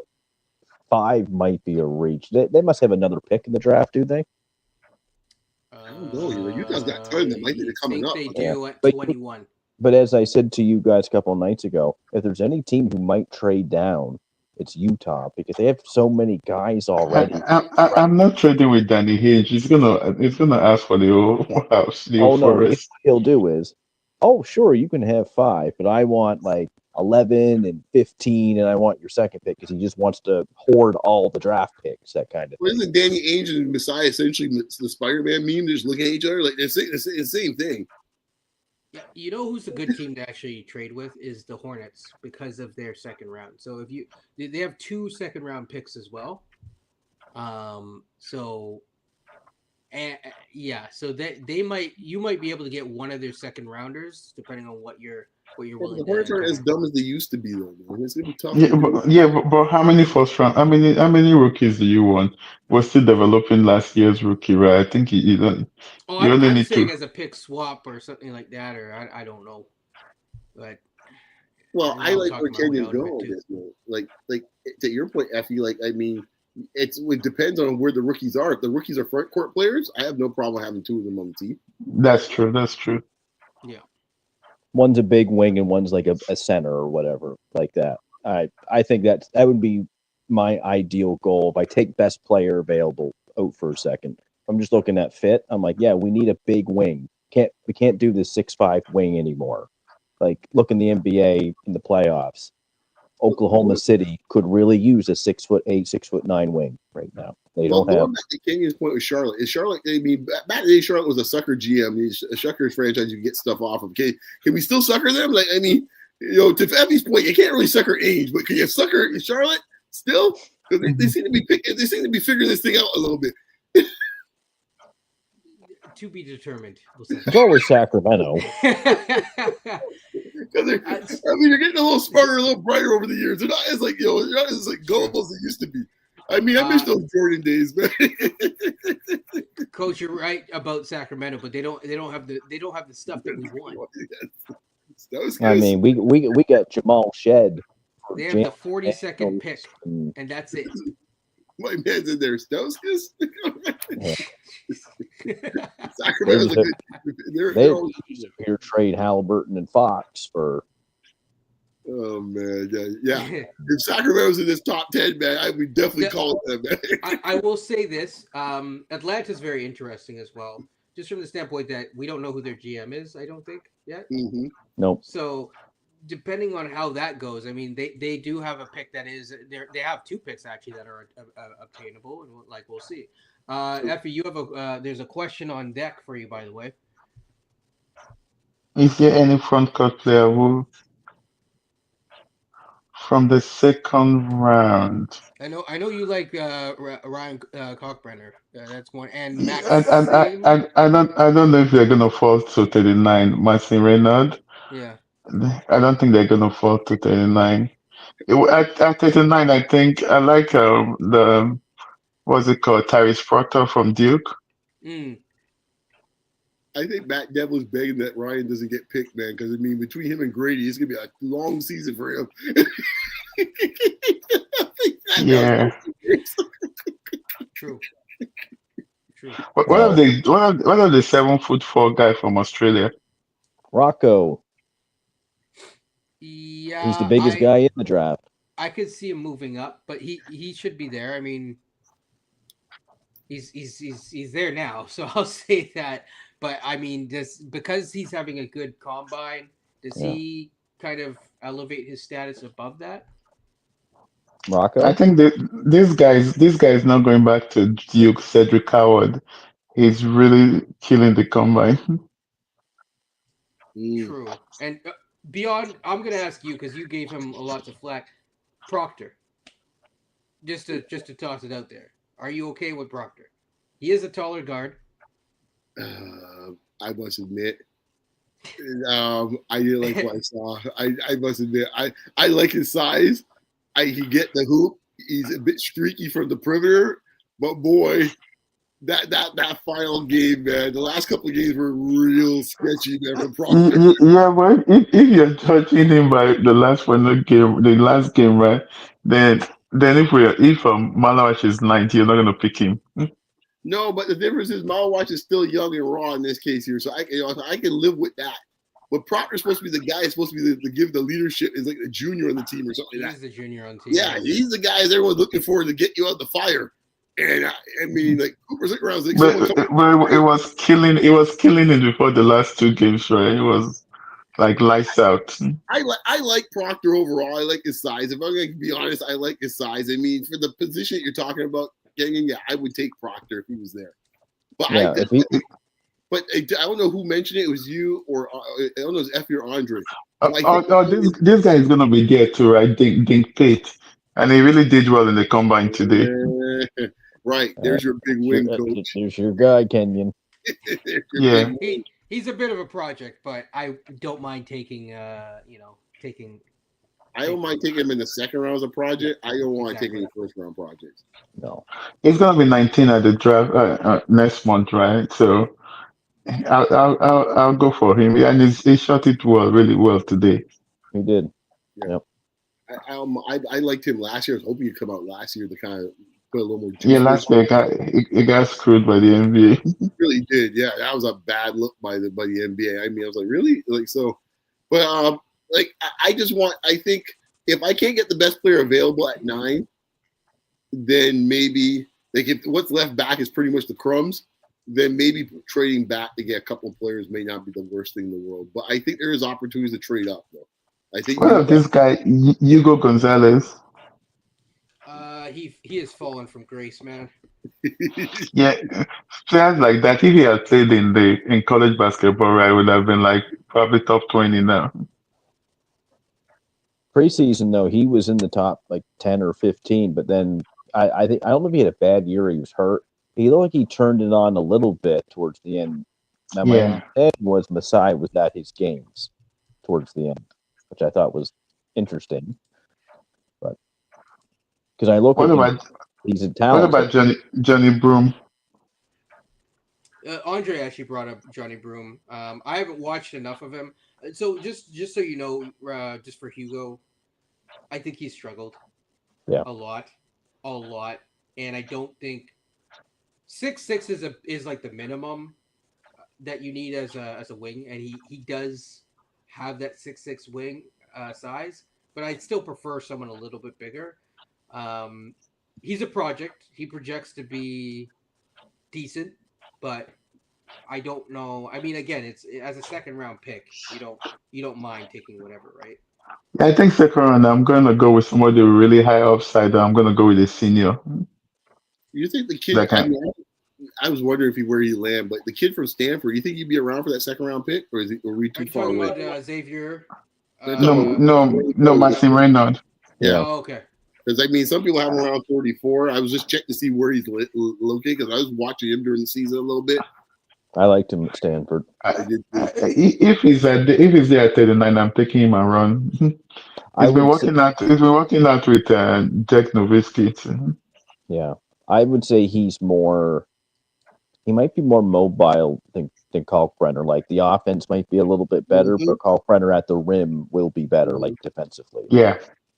So it's like, what's your preference, more or less? Do you want the offensive big or do you want the defensive big? I think we're starting to see a trend here. You know, I always talk about certain taxes, or in this case here, maybe certain, I don't know what you want to call it, I guess rebates, whatever you want to call it, is the opposite. I'm not sure what would be the opposite of the tax, But the French players seem to adapt faster, in my mind, of all the international players into the NBA. I won't count the Canadians, of course, but I'm talking about just of the if you're just saying the European players, they seem to adapt the quickest in my mind. And I'm more open to them probably more so than any of the other international players when it comes to transition. So because I think a lot of people were shocked at Koulibaly actually transition as quickly as he did. They probably say, "Oh yeah, give him a year or so, he'll be around." It took him like 3 months. It's like the last That's three wild. drafts. Yeah. Wemby and Koulibaly. Last year's draft. Star. Exactly. Isn't the kid there from Charlotte easy from France too? Oh, yeah, sorry, Salon. And Yeah. this year, Salon, yeah. Noah, Sengu, Traore, this kid that you just mentioned from Stanford. I'm sure there's somebody else. What a 2028 team they're going to have in the Olympics. Yeah. It's okay. Unbelievable. We'll take him down. So he We need me a to little sign bit them down. round. No, what about this guy, Nolan Traore at 9? Yeah, so he's someone who he also fell from grace. Yeah. And he's kind of turned it on I think in the past month. playing in Europe didn't help him, right? Yeah, it was in the. If it was in college basketball, it would have gone like top 10. It was So- ranked higher. It was ranked higher than Dylan Harper at the beginning of the season. Yeah. Sure he was. I think the challenge with Nolan, and I have to watch more of his recent stuff, and I'm kind of catching up on it. He started off the year, so I watched him at the Nike Hoop Summit. He was pretty good there, but then you get into the year, and he was doing weird things like one-footed step back threes, where I'm like, why are you even taking this shot? Do you practice this shot? Do you like that kind of, and if he's kind of gone away from that and he's gonna simplified his game, so he's in the mix. Look, at 9, I want the biggest swing. That's where I'm at. You could at the later pick, fine. Take your big or whatever. Whoever is the highest swing that I don't have to teach how to pass, shoot, and dribble, take him. Take him. Is he a true point guard? Because the only point guard we have in this team right now is Jamal Shed. So I'm glad you went there instead of. I think. I know. Okay. I think he's more of a point guard. It is a fact now. You can't we've tried everything on all the other players. So yeah, and you just got to this. There's a chance that he can manage a game for sure. And if you can't break your man off the dribble, you're not a point guard. I'm sorry. Yes, which he can do. Coach, you're saying? I know this won't happen because I don't think he'll fall that far. But let's just say he fell out of the first round. I know it's probably not going to happen. Let's just say he did. I'm calling whoever I can to get the 31st pick the next day to take him. If he can be my third string point guard in the second round, no problem coming on the team. I'm calling whoever I need to get him because I think he's a first round talent. But those guys that fall back, you think Nolan will fall back to 30? I'm not saying I don't think he will. I'm just saying it's always guys that do fall back though. Remember Tyler Smith last year? He was a first round talent. He fell to second. We still didn't take him. No. Kowski was another guy for most of the year. He was a first round talent, but he fell back because people were worried about the hip injuries. No, amongst other things. That's true. I'm just saying if he was one of the guys who did fall out of the first round and we have the 39th pick, if I have to give a future second to get 31, I would honestly try to do it so I can draft him. There's my third point guard. Would you move up to the even if it falls to in the 20s, right? Yeah. I don't mind trading a protected 2027 pick to get him. Yeah, if you had your wish in this case, Evie, who would you want to pick in the first round? Like if you had your say the Raptors. You know who it is, Beyond. Let's move flag out there. Oh, it really is Malawatch? Yeah. No, it's Billy. Is Ace Bailey? Yeah. Yeah, I like Ace Bailey for this team too if we had a chance, but I don't. Obviously, I don't see it at 9. But yeah, I agree with you. I think Ace or No, no. DJ would. At 9, I'm hoping Malawi falls to 9. I don't see it. At this point, I I don't see it either. I don't. I would feel happy if we got Newell at 9. If you told me we got Newell at 9, it's like, you know what, I can live with that. I'd be very happy with that. After 'Cause I seeing don't the have- measurements yesterday, I'm more happy knowing that he's 6'9" barefoot, so 6'10" in shoes. Yeah, I don't have to teach her how to shoot. I don't have to teach her how to block shots. I don't teach her to run the floor. I don't have to teach her to do any of those things. And he's got a motor on him. I don't have to worry about any of those things. I'd be very happy with that. Coach, would you pick Queen at 9? Who's on the board still? If Queen is at 9, then all the other folks have gone, right? Malawash on the board. I don't. If Queen is at 9, Malawash won't be at 9. Basically, for me, it would come down to Queen, Newell, or Noah, and I'd have to make a decision on one of those 3. So Okay, if you have Queen, Trey Johnson, or Fears at 9, who do you pick? Queen, Trey Johnson, or Fears? Yeah. I love Fears, man. I love I knew that's why I said that. I got to go with my man Fears because twitchy guards seem to have fair amount of success in this league. True. Yeah, I mean, he does one of the size and the strength. Yeah, he's 18 though. He'll get stronger. I'm not too concerned about that. I saw a comp for him today, and I thought it wasn't bad. It's Darius Garland. That's not a bad comp for him. Yeah, but that goes back to Effie's point, though. Darius Garland's always hurt. Yeah, but he's more. I've not this hurt any size, man. I think Fears might be a little bigger and a bit more athletic. Probably, yeah. I mean, he is that a little taller than him. He has the height. Yeah. The question is, will his body fill out? Yeah. So to answer your question, James, would I pick Queen at 9? Depends on who's still on the board and who's not. So I'm you're not leaving the monarchy? If we pick Queen, I'm not going to cry. That's for sure. Knowing that he is about 6'10" in shoes.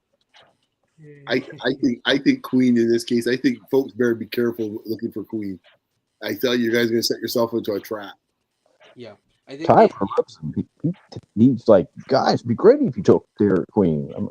That's a trap that happen. You know what? The Celtics, because we're talking about Tyler, the Celtics would actually be a great team for Derek Queen. Right? Yes. Because you'd have KP on the perimeter, and you'd have Derek Queen right there. Yeah, that'd be an interesting team. Yeah. But that would be a good replacement for Horford. Mm-hmm. Yeah. But Queen in Toronto would be a bad idea. But everything else he would do. I don't see Queen in Toronto. The speed, no. Mm-mm. No. Well, the problem with Queen in Toronto is that, quite honestly, Darko will run offense through Queen, and Queen will be looking like a first or second option on this team. I don't think that's the plan. And then you're sitting around wondering, like, what are we doing? I can hear you guys on Spaces going, like, what the hell's going on here? And I'll be like, okay, but this is what you asked for because our coach likes to run his offense through the center. And Queen is more than capable of scoring and passing out of that high post position, which then makes him very problematic in this case on this team because he's going to help you improve, but you're not going to be good enough to be the type of team you want to be. And now he's going to have a certain amount of the offense now in his hands, which I'm not sure is really the plan. Someone, though, came on, someone who's followed Queen, one of the analysts in the U.S., they said, just when you dote this guy and you don't think he's going to go to the next level, he always does. Like, he said, like, basically, he's proven everybody wrong. Everyone who had all the criticisms against him. Now, when you get to the NBA, it's a little different. You are at the highest level, and it is all about athleticism and physicality. Athleticism, we saw today, not great. Physicality, he's a big guy. Knows how to play. That's the thing with Queen. Actually, he does know how to play, but it's just going to be kind of the physical aspect. Can he get out on the perimeter and guard? Can he I don't know. Can he be physical with the big guys really of the league? Some who are like the Hartensteins right now. That's going to be the question. Yeah. My comment is that I believe he's going to get numbers in this league. I have almost no doubt he's going to get numbers. I'm just concerned that if you gave him a large enough role, which I can see Darko doing, is that the wisest move you want to have that much of your offense, wherever that percentage is, in the hands of Derek Queen? Are you looking at him to be Pirtle's replacement in 2 years? That's another question. Yeah, but Pirtle's replacement's fine as far as, yes, they play the same position. But just like how when the year what but if we're running an offense through Pirtle was kind of crazy to think of. But if we're running through Queen, he's more than capable of running an offense probably in this case through him because he's got the skill set to do it. And I don't know necessarily to me that puts a cap on how good a team you can be. The way that I look at it, right, and I compare, we had this conversation of what is Queen. So if you're looking at him as like a pseudo mix between Zach Randolph and Sengun, I'm not a big fan of Sengun. I made it clear on this. He's undersized for starters to play center on a night-to-night basis. I think the defense isn't there as well. So everything else has to come into play. And you're asking for so much. And it doesn't help Scotty at all. It takes the ball out of a lot of guys' hands to make it work. And you're getting into a situation where I think Houston's kind of going into, where I get it, people love Sengun, but I think ultimately Sengun is the guy that they're probably going to have to move to get what they really want. And that I like Queen's game, but I don't think he's the right guy for us. He works on certain teams really well, like the Wizards is a good example where you put him beside Sar, where it's a mobile, kind of like another mobile 7-footer. Boston, for example, he won't go to Boston, but like Boston is a good example. I mean, you never know, but Boston might trade into this. That's where now you're talking about something that's interesting. You work well in Detroit. He could work well in Detroit, but I don't think you guys have a pick for once. I know. Congratulations. Detroit on the lottery. I was wondering last night. It became almost like a vacation. Nice. It would be like an annual holiday now for me, for the Pistons in the lottery. Didn't see Big Ben, up there. I know. We're running ex Pistons to show up for this. Yes. Just a time check. How much longer do you guys want to go? Because I know it's kind of getting later on here. Well, I'm here to the end of this game, so I got another 15, 20 minutes. Fair enough. How it looking like it might be overtime, so we'll see. Yes, which, by the way, it looks like it's 92-92. I might leave a little bit early, so just so I can watch the end of the game, because right now I'm not. Hey, you're the boss, man. Wherever you want to shut that down, man. I don't want to be like, I'll be right back, and then you just hear me watching the game over there. That's right. I mean, I would do it, but it's but yeah. So I think I am really curious where Jaeger goes. I don't think he's going to be a Raptor. There's an outside chance that it happens. He's a swing. He's a big swing. Is he that much of a swing at 9? He ain't that much of a swing at 9. Well, true. For most of the year, folks had him in the top 6. So but folks, that's there's a narrative there, man. I agree. I disagree with it, and then folks started coming to their senses. In this case, about a month ago, and realizing no. But I don't think he's that far away from 9 in this case. He's in the neighborhood. That's his neighborhood. And considering the type of way that, quote, we want to play, I wouldn't dismiss it. So, 2 people that I want to discuss before we get out of here. Carter Bryant is one. There's another one. Let's talk about Carter Bryant, I think, for starters. So, he's gotten some buzz.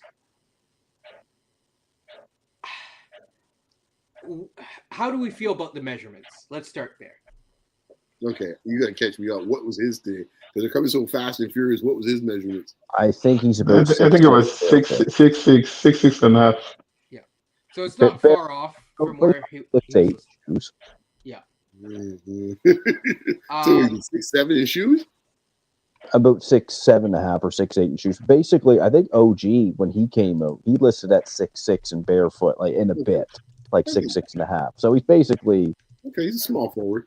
yeah, he's got to be 3-and-D. But he had a huge max vertical today. I think Tyler was messaging us and saying like he hit the big eyes like Carter Bryant right now. So you're looking at a big time athlete. Raw, Yeah. but that's athletic. Well, I mean, he's a little more refined than some of the other guys we're talking about in some ways. But I like the physicality and the fact that he's the athleticism, because this team, and that's another thing we don't talk enough about. This team's not that athletic, man. No. And like we got to get more athletic, which is odd because the Raptors, for one thing, it doesn't matter from the beginning of their inception to up to I guess the last couple of years. The Raptors have always had fairly athletic teams. That is the kind of through line. It doesn't matter what team you pick. They always have a few athletes on the team and built around those athletes. This is the first time really we don't have like big time athletes not in in the the team. same way where the people are both strong, fast, agile, Right. speedy, punchy, bursty type athleticism. Athletic, yeah. We need to get on that, man. Like we're way too pedestrian, man. It's like yeah. So my concern is can he get his own bucket? And from what I've seen, he would struggle with the self creation aspect. And I'm not really at 9. If we were a different type of team, cool. You get a role player. I want to dream big. I agree. But that's why my man there from BYU gets more interesting. You see. Yes. Well, his game to me is. I say so facetiously, Effie. I'm not an Igor man, but I'm just saying facetiously. I'm telling you. Please. Because I gotta give him credit. I was like taking Buckley's watching him early in the season, and by the end of the season, he come around a little bit. He got a little toughness with him and stuff like that. He looked good in the tournament. I can't lie. He played real well. Now, I'm just saying. I think his games can be aesthetically pleasing to watch offensively, but when he played against Houston, I think he scored 3 points. Yeah, he got mauled. That did not help him at all. But how he finished the year with BYU, and I think, did they make the Sweet 16? I think they made the Sweet 16. And he was fantastic. He was good. Yeah. So, and he definitely has helped himself with his combine measurements, 6'8" barefoot. He's 6'9" in shoes. He's the tallest guard or listed guard in the draft. Yeah. So he can get shot a little bit. Like, could I see him go in the top 10? Yeah. Okay. Well, yeah. I mean, like I just said before, it's not my first pick. I'm not, I'm still not a real big fan of him per se. But like, if you told me on June 20th, wherever it is, that we pick Igor, it would not surprise me one bit. I find it hard to believe he's going to drop like 15 or something. I don't think he's going to drop that far. No, I don't think so. I think he's going to be the lottery somewhere, in the late lottery somewhere. Maybe at the worst 12, maybe. But like I can see him, he's in that neighborhood. And knowing Darko and what he wants in his offense, I'd be hard pressed for Darko to pass that up, man. Yeah, but what does the other 6'9" point guard on the team do?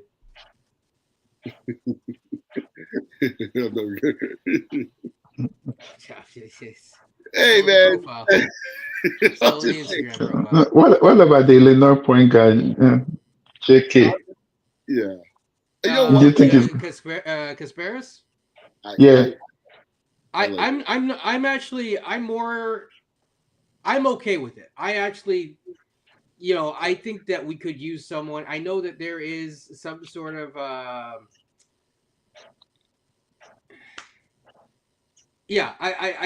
I know that there's a need for defense. Okay, he's a large point guard, so he solves that. Check.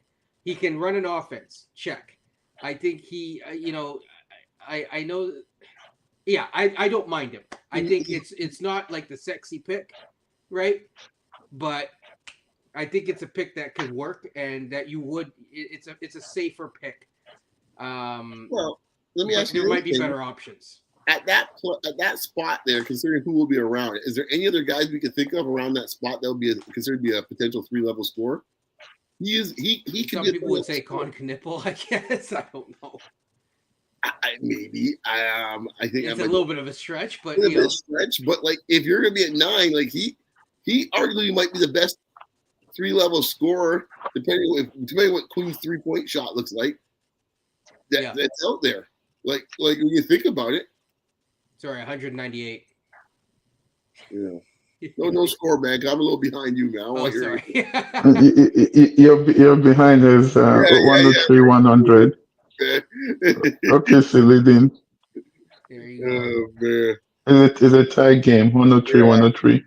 Oh my goodness! No more things. You guys are. Okay. Yes, Beyond is behind. Way behind in this case compared. I mean, like a minute 3. Dude, man, I'm having hit the century marker. You guys are already talking like up to the century numbers, like 103. Oh my goodness! I haven't even hit the century number yet. It's like, what the heck? Like, how far back am I, man? All I know is there's Kentucky on Kentucky crime going on. Oh my gosh! Oh my goodness! To beat John Calipari tonight. 416. Who do you want? I saw some of your stuff earlier, but yeah, who are you thinking about?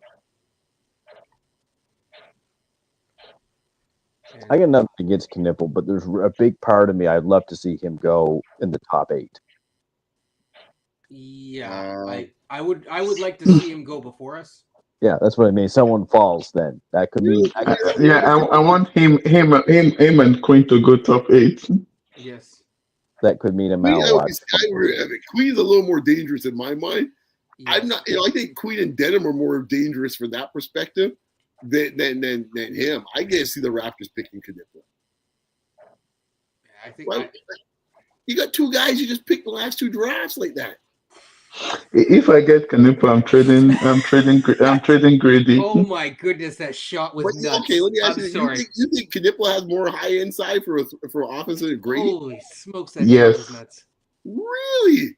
Yes, he has He has more back. The game is already slowed for him compared to Grady.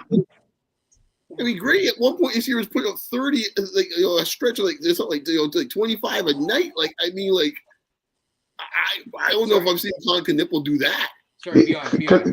Knipple is also a playmaker too, right? The game is already slowed for him.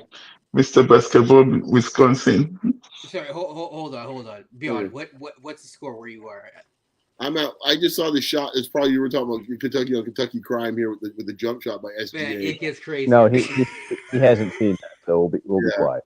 So now so this is, I think, where every talking about 103, 100. Oh, I think I'm a minute behind you guys. This game, man. Oh my gosh. Well, I tell you right now, man. I mean, right now we're watching right now. We're watching the Giannis sweepstakes in motion right now. Pretty much. Is Jokic wrestling out there, or is he playing basketball? Yeah, you saw it with him with Jet. I tell you, man, he's on my. No way! What the hell is that? You just saw it. Are you? Man, you are way behind. Are you kidding me?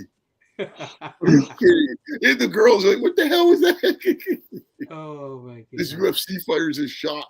He's got the cauliflower ears and shot. I think who wins this series likely wins the NBA. Not sure about that. But Ant might have something to say. Yeah, exactly. Yeah.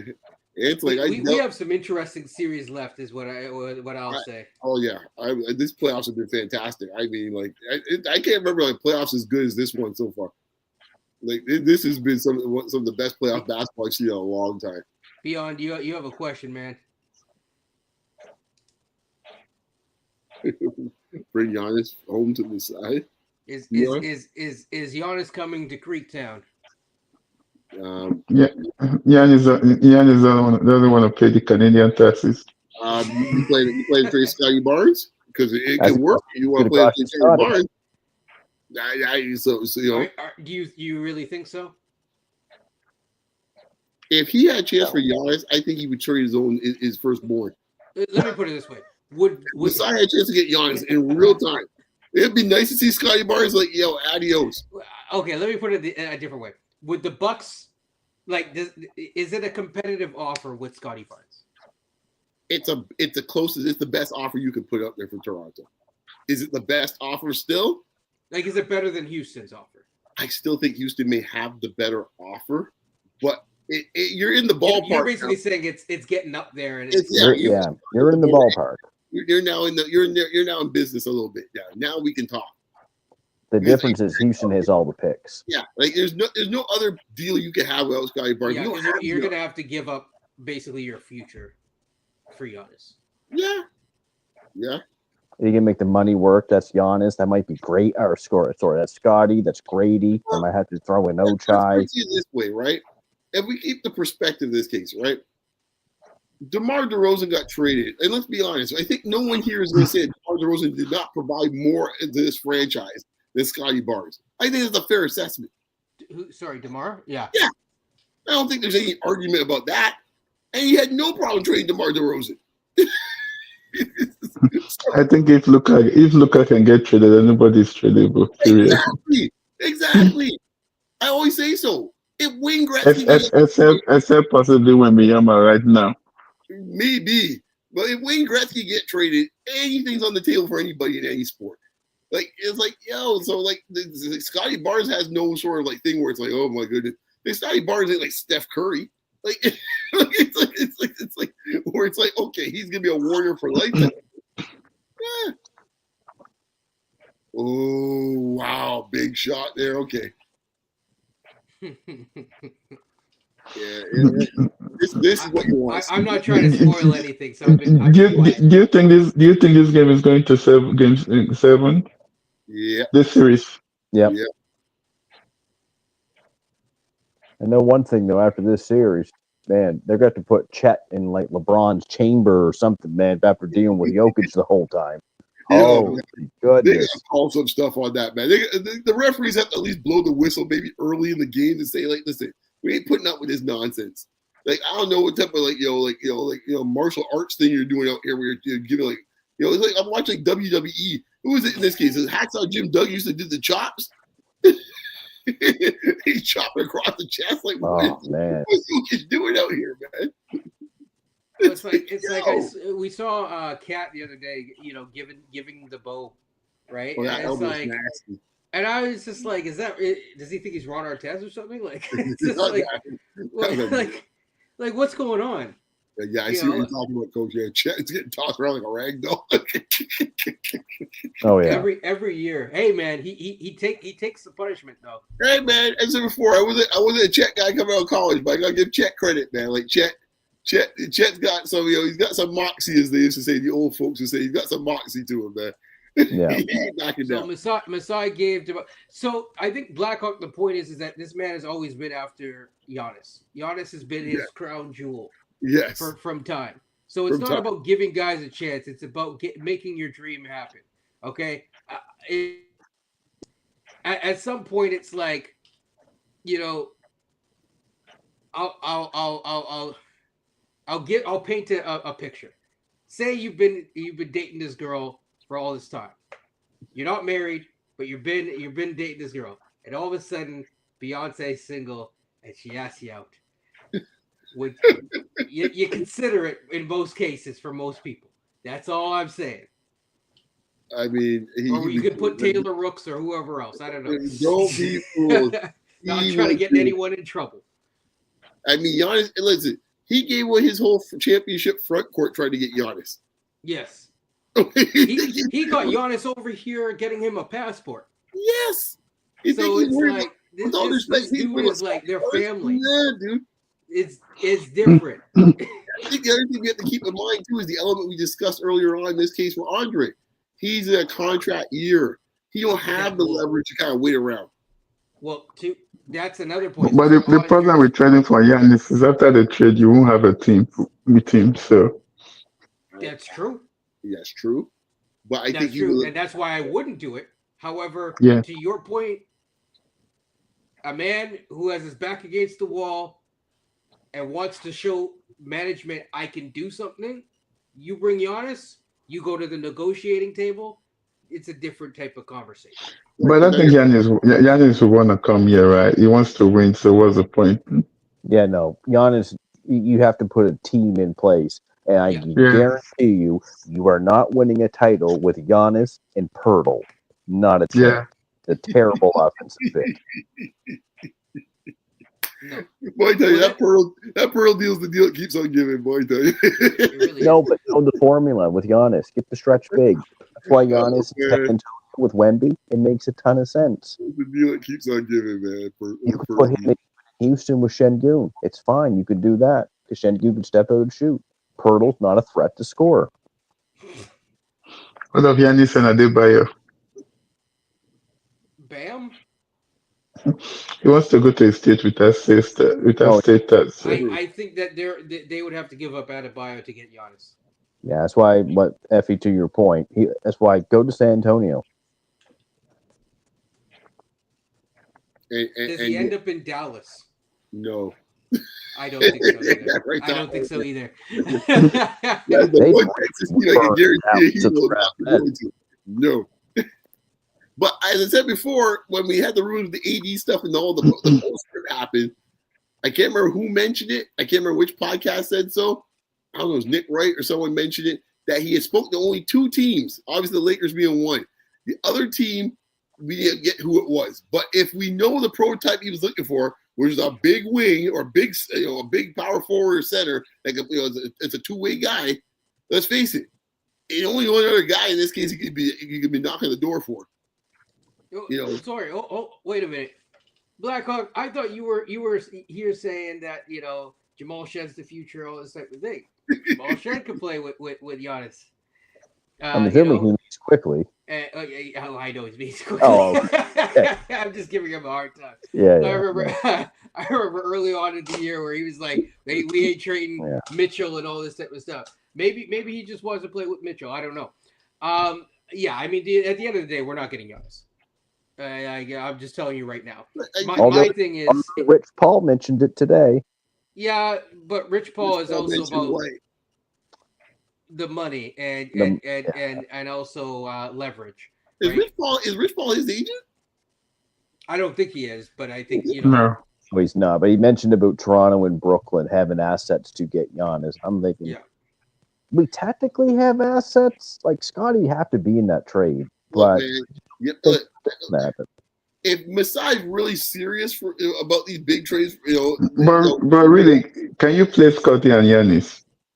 Scotty won't be here. He wouldn't be here. He won't No, be but here. even if Scotty is here, can you really play Scotty and Giannis? They both can really shoot the ball, right? No.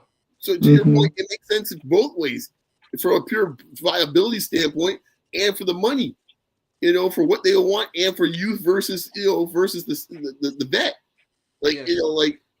I don't see. And now, don't get me wrong. I think our package is still. I don't think our package is good as Houston's. I don't think our package would be good as OKC's. OKC. I don't think our package would be good as who's the other team you mentioned? San Antonio. Yeah, San Antonio. That's the pick that you're really giving up. There's at number 2 pick, and maybe someone else.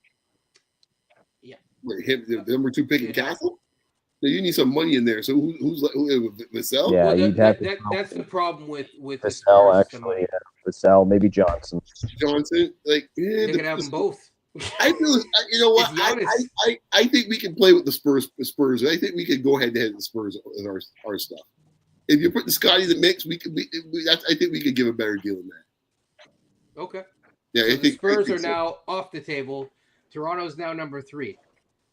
Yeah, I think we can put ourselves ahead of Brooklyn if Scotty's on the table. Well, so here's the problem. You have to be very agile. You need to be able to maneuver very quickly. Mm-hmm. And if you get a guy like Giannis, right, you have to make them basically by the time October starts, okay, you need to have your team ready and you need to be able to make one additional move at minimum. I don't think that we would be able to do that based on what it would take to get Giannis. Well, I think free agency is going to stink this year, but I think what's going to be very good this year is I think there's going to be a ton of trades this summer. Yeah, but I don't think we would have the assets to go make the secondary move. Is my point. I don't know about that. Like if I you actually get like Giannis. Giannis, right? Yeah. You're trading Scott. Say it'd be Scotty, whatever prospects to make the Probably money Scotty work and or Grady whatever. will have to be at least the first two. Sure, Scotty, Grady, plus it'd be someone else because Giannis is on his supermax, right? So Yeah. you're now adding an Ochai. additional Ochai. Even that might not be enough. No, Yeah. I did on Fanspo. It was enough. Oh, it works. Okay. Because Scotty's new contract kicks in. There you So it's go. like So, So Ochai. so okay. So there's your Ochai deal. Okay. So so Honestly, it's not that. Honestly, but but wait. Mhm. How many picks are you adding on top of that? That's the question. well, fair enough. Because if you're giving up that plus you're giving up 4 picks, that's a then lot. then you can't make the secondary moves. That's No. the point. Well, okay. Well, I still would have RJ's contract, would I not? Who wants RJ? You've said No, it I'm not yourself. saying it from that perspective. I'm looking at it from the standpoint if I could pool that with something else, and then maybe I can move. But what do you put? My point is RJ right now at 26, 27 million is already like Well, fair enough. If I keep RJ, I still have the Pearl money for the $20 million. That's gotta move really the him. question is Right. who do you trade Pearl for? Can You know- you know I'll pull the You Bulls. trade Porter to the Lakers. I was actually gonna go there. I was gonna say I was gonna pull the Bill Simmons and say, can I get Austin Reeves? Right? Right. Whatever it might be, right? But like, there's gonna be teams out there gonna be like, Yeah. right now, Boston's about to implode. It's gonna be a fire sale in Boston just now. Who knows? It what might they- be. In Boston, between that new management, they ain't paying all that. Team's gonna be at least 2 years before you can even come back to play, and you even know what type of player you're gonna get by then. Does Darko survive Giannis? No. Hell no. You're not Giannis doesn't want to do 0.5? Hold on 1 second. Giannis got rid of a man that was 31-11, okay, before the All-Star break. He said, you know what? It's been fun, buddy. 401. Yeah, Giannis doesn't want to be. You say no? You say no? Okay. Nope to what? What's the note referring to? I think he say He said no, Darko is not going to survive Giannis. Oh, hell, he's right. No way. He got rid of Griffin in this case, who had like a 30-11 record. Darko? Come on now. He doesn't have to say that he's the future face of the league. He say he is the face of the league. Yeah. Right? Yeah, that's a more legitimate claim. You got that right. Like, no, man.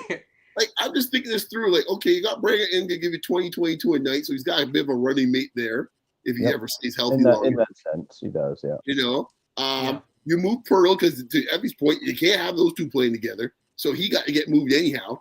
You're basically rebuilding a team on the fly. Yes. Yeah. I mean, it's doable. It's doable. We're talking ourselves into it. I don't. Yeah, but I think the good news is that with what's happened to Boston, right, the Eastern Conference is open. That's why I'm being more convinced now that it's a possibility that they could go for it. You like Pearl right now, based on what we're seeing here with some of these teams right now that might try to get off of money for some other players and say, okay, we'll eat $20 million here for Pearl because we got a bigger contract to deal with. Like, don't get me wrong. Like, for example, I'm not sure what's going on with his health. I don't know what's going on. Who? But Porzingis in this case here, Pearl. For Pearl, and wherever I think Pearl's fine. Fair enough. Whatever you think works. I mean, I'm just saying in terms of his health. Yeah, no, he's certainly not. He's certainly not Mark Williams. No, I'm talking about Porzingis. Oh, you're talking about Porzingis, yeah. Oh, sorry. I just heard the P. Right? Yeah. That's what I'm talking about. Like, right? Like Porzingis would fit perfectly. So would there be a Porzingis Pirtle swap? Could that work? That's what I'm saying. I don't know, Coach, but I think that you guys throw in one more player for Pirtle and it would work. Probably at most. Now you actually have me intrigued. Right, because Boston's done. Okay, it is for sale sign. They got the garage sale. Any way that they kind of try to? Well, sorry, you cut out the last part. What happened? Oh, your volume cut out, Ken. Yeah, your mic. Maybe your mic just good. Because I don't know what you guys think, because like, Boston can't seriously be going. Yeah, I listened to Boston radio today. I think they're gonna have a fire sale. They're already talking about trading because there's no way they're already over the second apron, right? So to be able to get assets back, they have to trade Jalen Brown. As Kenyon says all the time, they don't own their own arena, which makes even the pressure even worse. That's a And they problem. and they have a new owner, right? So they have to make profit. Can you guys hear me now? Yeah, Yes, you're yeah. good. Go ahead. Is there any way that Boston tries to give it a go for 6 months? No. I don't think so because Okay. of their salary, right? Yeah. The Yeah. salary's one thing, but they got a guy in this case that they built everything around. In this case, won't be there for at least a year. Yeah, but they're saying 8 to 10 months, and maybe Kobe is his mentor, right? And Kobe came back in 8 months, so we'll see. Yeah. How did that work out for Kobe? Not too well. No, exactly. Not too well. If I'm Tatum, I'm 27 years old, 28. I'm taking as much time as I need to do to get ready because Yeah, but Kobe was 30 something there, right? 34, 35. Don't do that, Tatum. Don't get all It shouldn't do that. No way. No, you Take your shouldn't do time. that. You got your money. Take your time and get healthy. But and then when you come back, they'll set up a new run with that new team with him. Because they have to trade Porzingis and Drew Holiday, right? So, well, to your point, Holiday was literally a year ago talking about retiring. So, like, who said Holiday's even be around? Holiday said, it's been fun, boys. His wife just got healthy from her sickness. He's probably thinking, I'm going to hang out with the kids, the wife, now she's doing well, enjoy life. But to trade those folks, you have to add a country, you have to add a draft pick. That's fine. That's fine. But to me, that's the deal.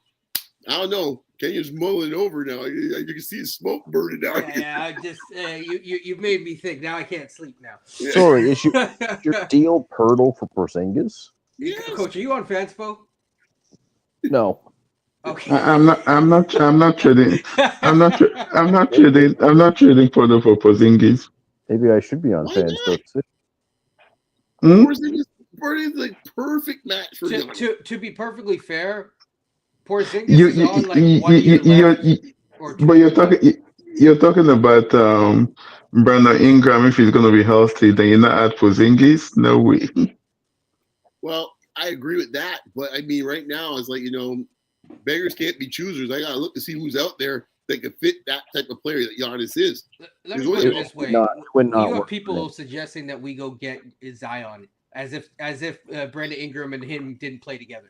So at that point, I don't think they're trading Zion. They represented him I think they want to. I don't think so either. So, but I'm just saying, people are okay with them getting Zion. So, you know what? If you get Giannis, the only thing is you have about a 2, maybe max 3-year window if you do it.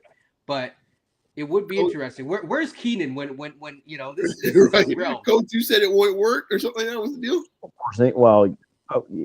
Well, they're a second apron team, so you can't aggregate salaries. So Porzingis for Pirtle doesn't work?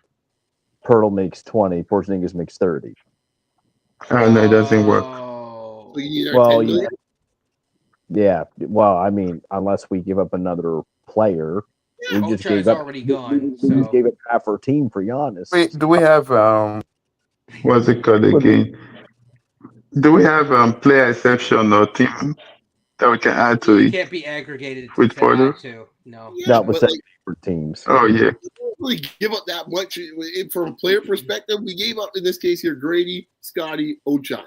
Quite honestly, I mean, I think Milwaukee be sitting there asking, we'll have to throw in picks, whatever the case may be. But from a pure player standpoint, Ochai isn't getting real minutes if this team's good. Sorry, he's just not.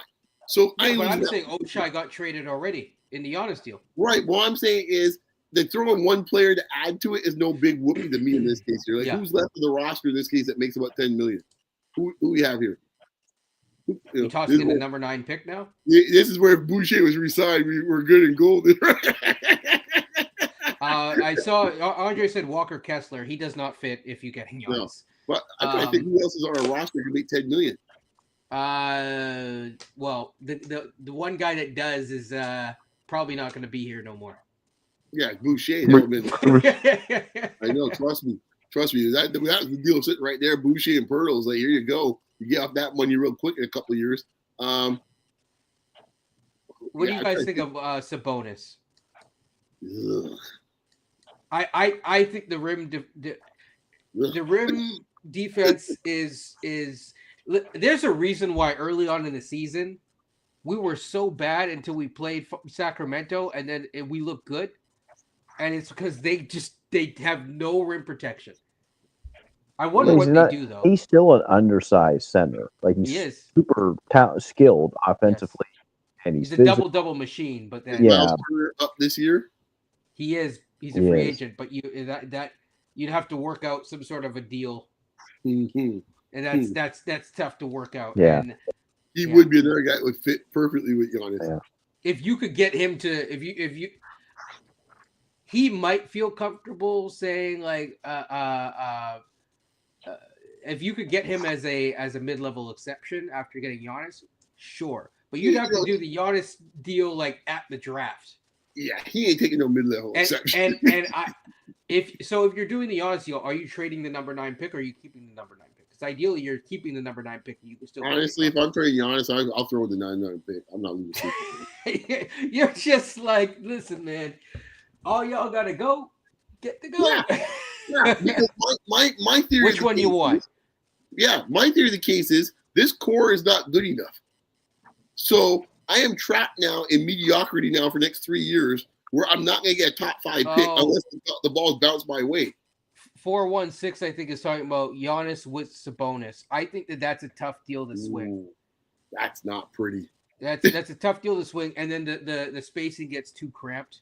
Yeah, I know some people say that like Sabonis can shoot, but he shoots 40% on one attempt a game, which is here's another possibility. I know he may not like it, but it's a possibility. If Giannis were to play center now, since he's kind of slowing down, you could potentially go out and make a deal for Utah for Lauri Markkanen to have him play like power forward. Then you're dealing with Danny Ainge again. Well, we just made a deal with Danny Ainge. Yeah, but we don't have, like, if you're getting Giannis, you may not have picks left. That's true. You don't have the currency to pay the toll. If you don't pay no toll, you don't get no. I'm just trying to figure out which players in this case that are like bigs that can shoot. Zach LaVine. I'm just kidding. Well, big. I mean, we gotta find 10 million, coach, man, somewhere. Does Brandon Ingram play good enough power forward? Yeah, we want 2 $5 million players we can throw in there in this case here. Like, who else we got here? Like AJ Lawson. You could. You get like 9 players left on the team after all. Don't worry, we fill that out later, man. Like when you get a guy like Giannis, people will start coming there, man. They don't worry about it. I remember Miami, when Miami got all 3 guys, they had like 4 dudes. They like the 3 of them, Mario Chalmers. And everyone's like, "How the hell is Pat Riley gonna field the team?" It's like, no, you'll figure it out. Yeah. And they went the damn finals with like about 4 dudes on the team. Yeah. Figure it out. You will stop playing, guys. You have Jacoby still there. You have still. All I'm saying is, you'd have until October to figure it out if that's the direction that you go in. Yeah, because then it's like okay, I clean my house out. I get myself in this case here a top 5 player in the game that's like I know he can win a championship. Let me put it this way: if Masai gets Giannis, he's getting an extension the next day. Oh, for sure. But I don't think. I mean, like all I'm saying is like the Scotty thing. If Houston gets cold feet, I don't think they'll get cold feet. But if they were to get cold feet and say, you know what, we don't want to do this, we like what we have, then all of a sudden things get interesting because everybody else's offer. If Scotty's on the board, it's like we could probably play with them. And with the exception of OKC and the picks, that's the one team. But if OKC gets the finals, they're not looking for Giannis, so they're off the board. If they get the next round, I think they're off the board. So they can put the best offer because it's Chet. It's Chet and the picks, but probably Luke to make money. if they're in the Western Conference Finals, I don't think they necessarily need to be desperate to go get Giannis. If they get knocked out by Denver this year, then it's like, well, dude, we're still back in the second round again. Yeah. That's a different story to tell your fan base. So, like, to me, if OKC's in the picture, depending on what happens in the series. If they get through, they're not in the Giannis sweepstakes. If they fail, they're in the Giannis sweepstakes. That's how I see it. You know. Okay. I don't see how. So basically, right now it's us in Houston because I think the Nets would have to. They too would have. They have the cap space to absorb it, but the Nets that's don't a really lot have of moving featured parts. guy, right? That's the part the Nets don't have. The Nets don't have one young player to say, "Hey, you know what? He's the starting point of a new era for your team." Exactly, unless Right. and I mean, and they don't. They also didn't move up in the draft to get that because at least you could put that on a ticket stub, right? And say, right. "Hey, everyone, come watch." X player. Like at this point, it's like, come watch Jaguar. Right, because just like you saw Nico in this case, you gotta go back that city afterwards after you make the trade for Giannis. Like, it's like he's the greatest buck ever. Like, so it's like you go back there, it's like, you better have something to come back and show the folks, like, hey man, we got this. Yeah. Draft picks and like filler is not gonna get it done. So for what so the only thing is that I don't think it would be Sengun. So the question is Barnes Sengun or are they more equal in players or whatever? So that would be the question. Closer, yeah. The Barnes versus Chet, it depends. They might look at this playoffs and say this man's getting beat up. Well, yeah. Milwaukee will start asking for Thompson first, and then Houston say no. Yes. And then Milwaukee will ask for Green, and they say maybe, but I don't think so. Yes. And then we'll get to Şengün eventually and say it's like. And it makes sense because Giannis is going to slot in there, right? At that spot, right? And he's got his center already there, man. Steven Adams. Yeah. That could take up a lot of the thing for him at certain times. And you can play Jabari Smith at the 4 if you wanted to, if Giannis played center. So I'll say this. Welcome to the channel, Chris. It's possible, but I just don't. I take the Brian Windhorst approach. As soon as you start talking 3-team deals, right? It's a no team deal. I'm out. It's just the last 3-team deal we did was Siakam for Kyra Lewis, right? Other than that, we have not done 3-team deals on this team. Don't start with that deal. So I just, would Houston move Thompson? Probably not. No, he's untouchable for Houston. Yeah, but if it was the piece to get Giannis to get you over to the top, I don't know if they would trade him, man. I think that they want a wing. They want the wing defender outside of Giannis. Giannis would cover your back line. And if you have those two together, then you have something. Giannis and Brooks. That's not bad, actually. No, like they would rather throw in Sengun and Jabari before they give, Awesome. Yeah. And when I saw that kid playing Game 7, man, he's a little different, man. Yeah. If I'm Houston, or if I'm Milwaukee, I definitely want Thompson. Yeah, that's where you'll start, and they're gonna say no. They're gonna say no. Yeah, no, you a little more colorful. I'll just say it's 12:30, guys. Now it is a good conversation. We went past the game. What do you guys say? You guys ready to hang up the cleats for the? Yeah, we'll hang up and give our guest the last word in this case for him. Yes. When is the draft? The NBA draft? Not soon enough. I think June 20th. I think is Nabil saying. I think June 20th. I think it's usually around June 25th. Yeah. Yeah. Okay. Oh well. 25th. Yes. Okay, let me throw it this way, make it simple for everybody. Around the table, as they say on the TV talk shows. Let me give you this way. Let me go this way. They say, when the draft comes, are we still the 9th pick, Effie? Are we moving up or are we moving back? I think we're staying 9th. My side doesn't normally do trades during the draft. Cool. Coach. Same. Can you? Sorry, are we moving up or Which one do you think is going to happen? We're going to move up, move back, or stay at 9? stay? Stay. Push. Okay. It's not a I'm call. going to make it spicy, man. I think we make a move. I think we find a way to move up.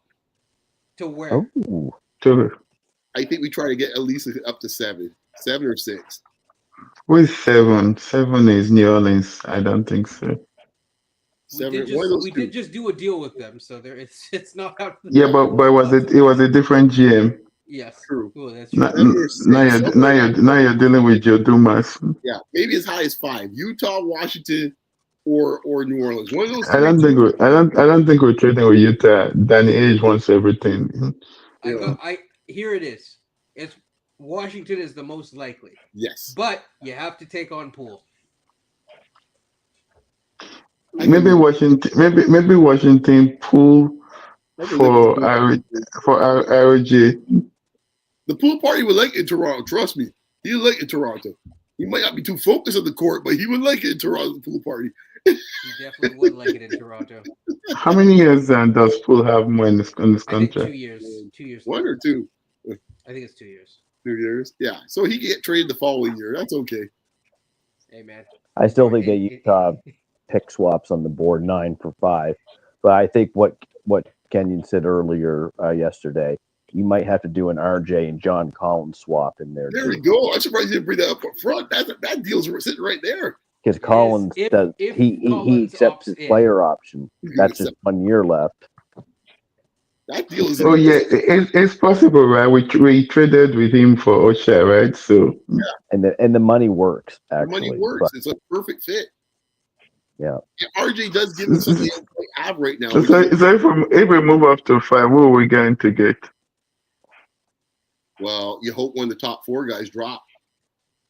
And if not, it could be a deal where it's contingent on X being there. Yeah. For the Raptors side of things, right? How much do you love Malawach at 5? I don't think it has to be conditional. Here's what it is. Again, if Harper doesn't get if San Antonio keeps that pick, Harper will drop.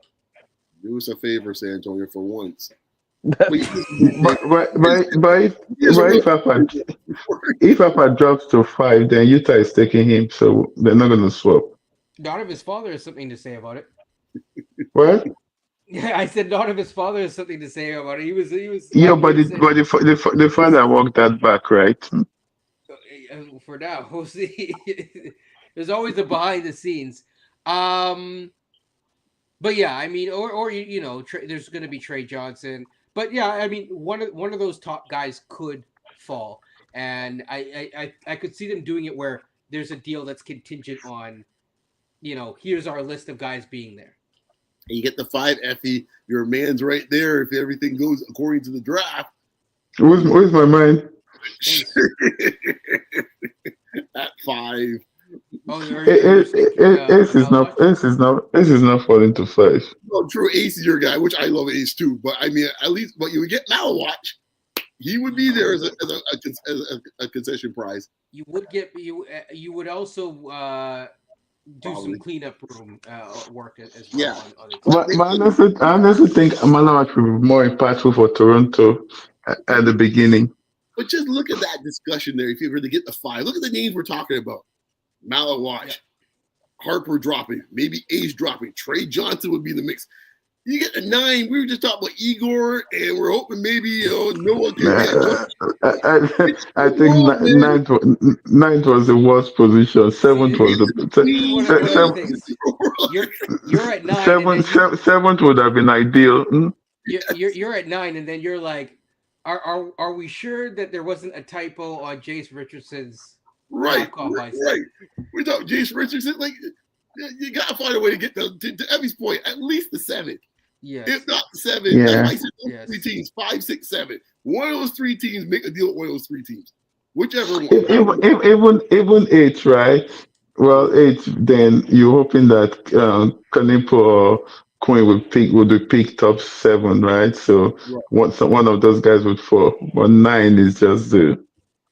You would need for one of those guys to drop to us in this case. You would need what happened years ago to happen with Noah. So I'll just say this: this is a great discussion, Yes. but No, no, but but quickly before you go, right? It's not okay, playing in a Europe tournament.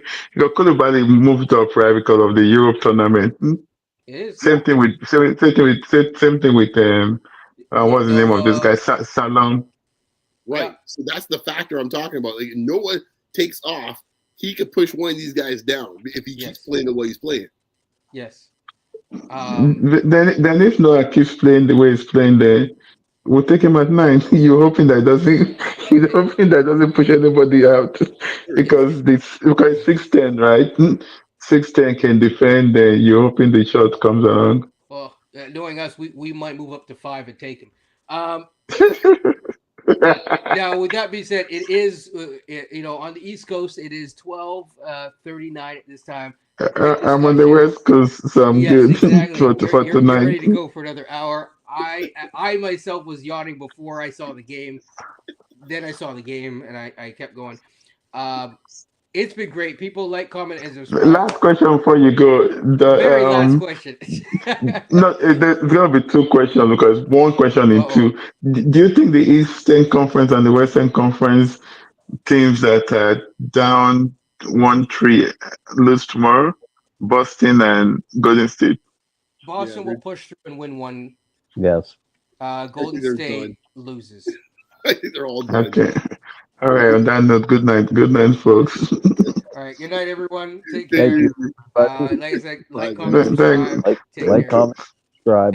And Effie, thanks for joining. Andre, Yeah, thanks for thanks for joining. welcoming me. Yes, and We, same we for you, got we Emil. got we gotta get those people like, comment, and subscribe. We gotta get this to That's 500. right. All right. Take care. Peace. Peace.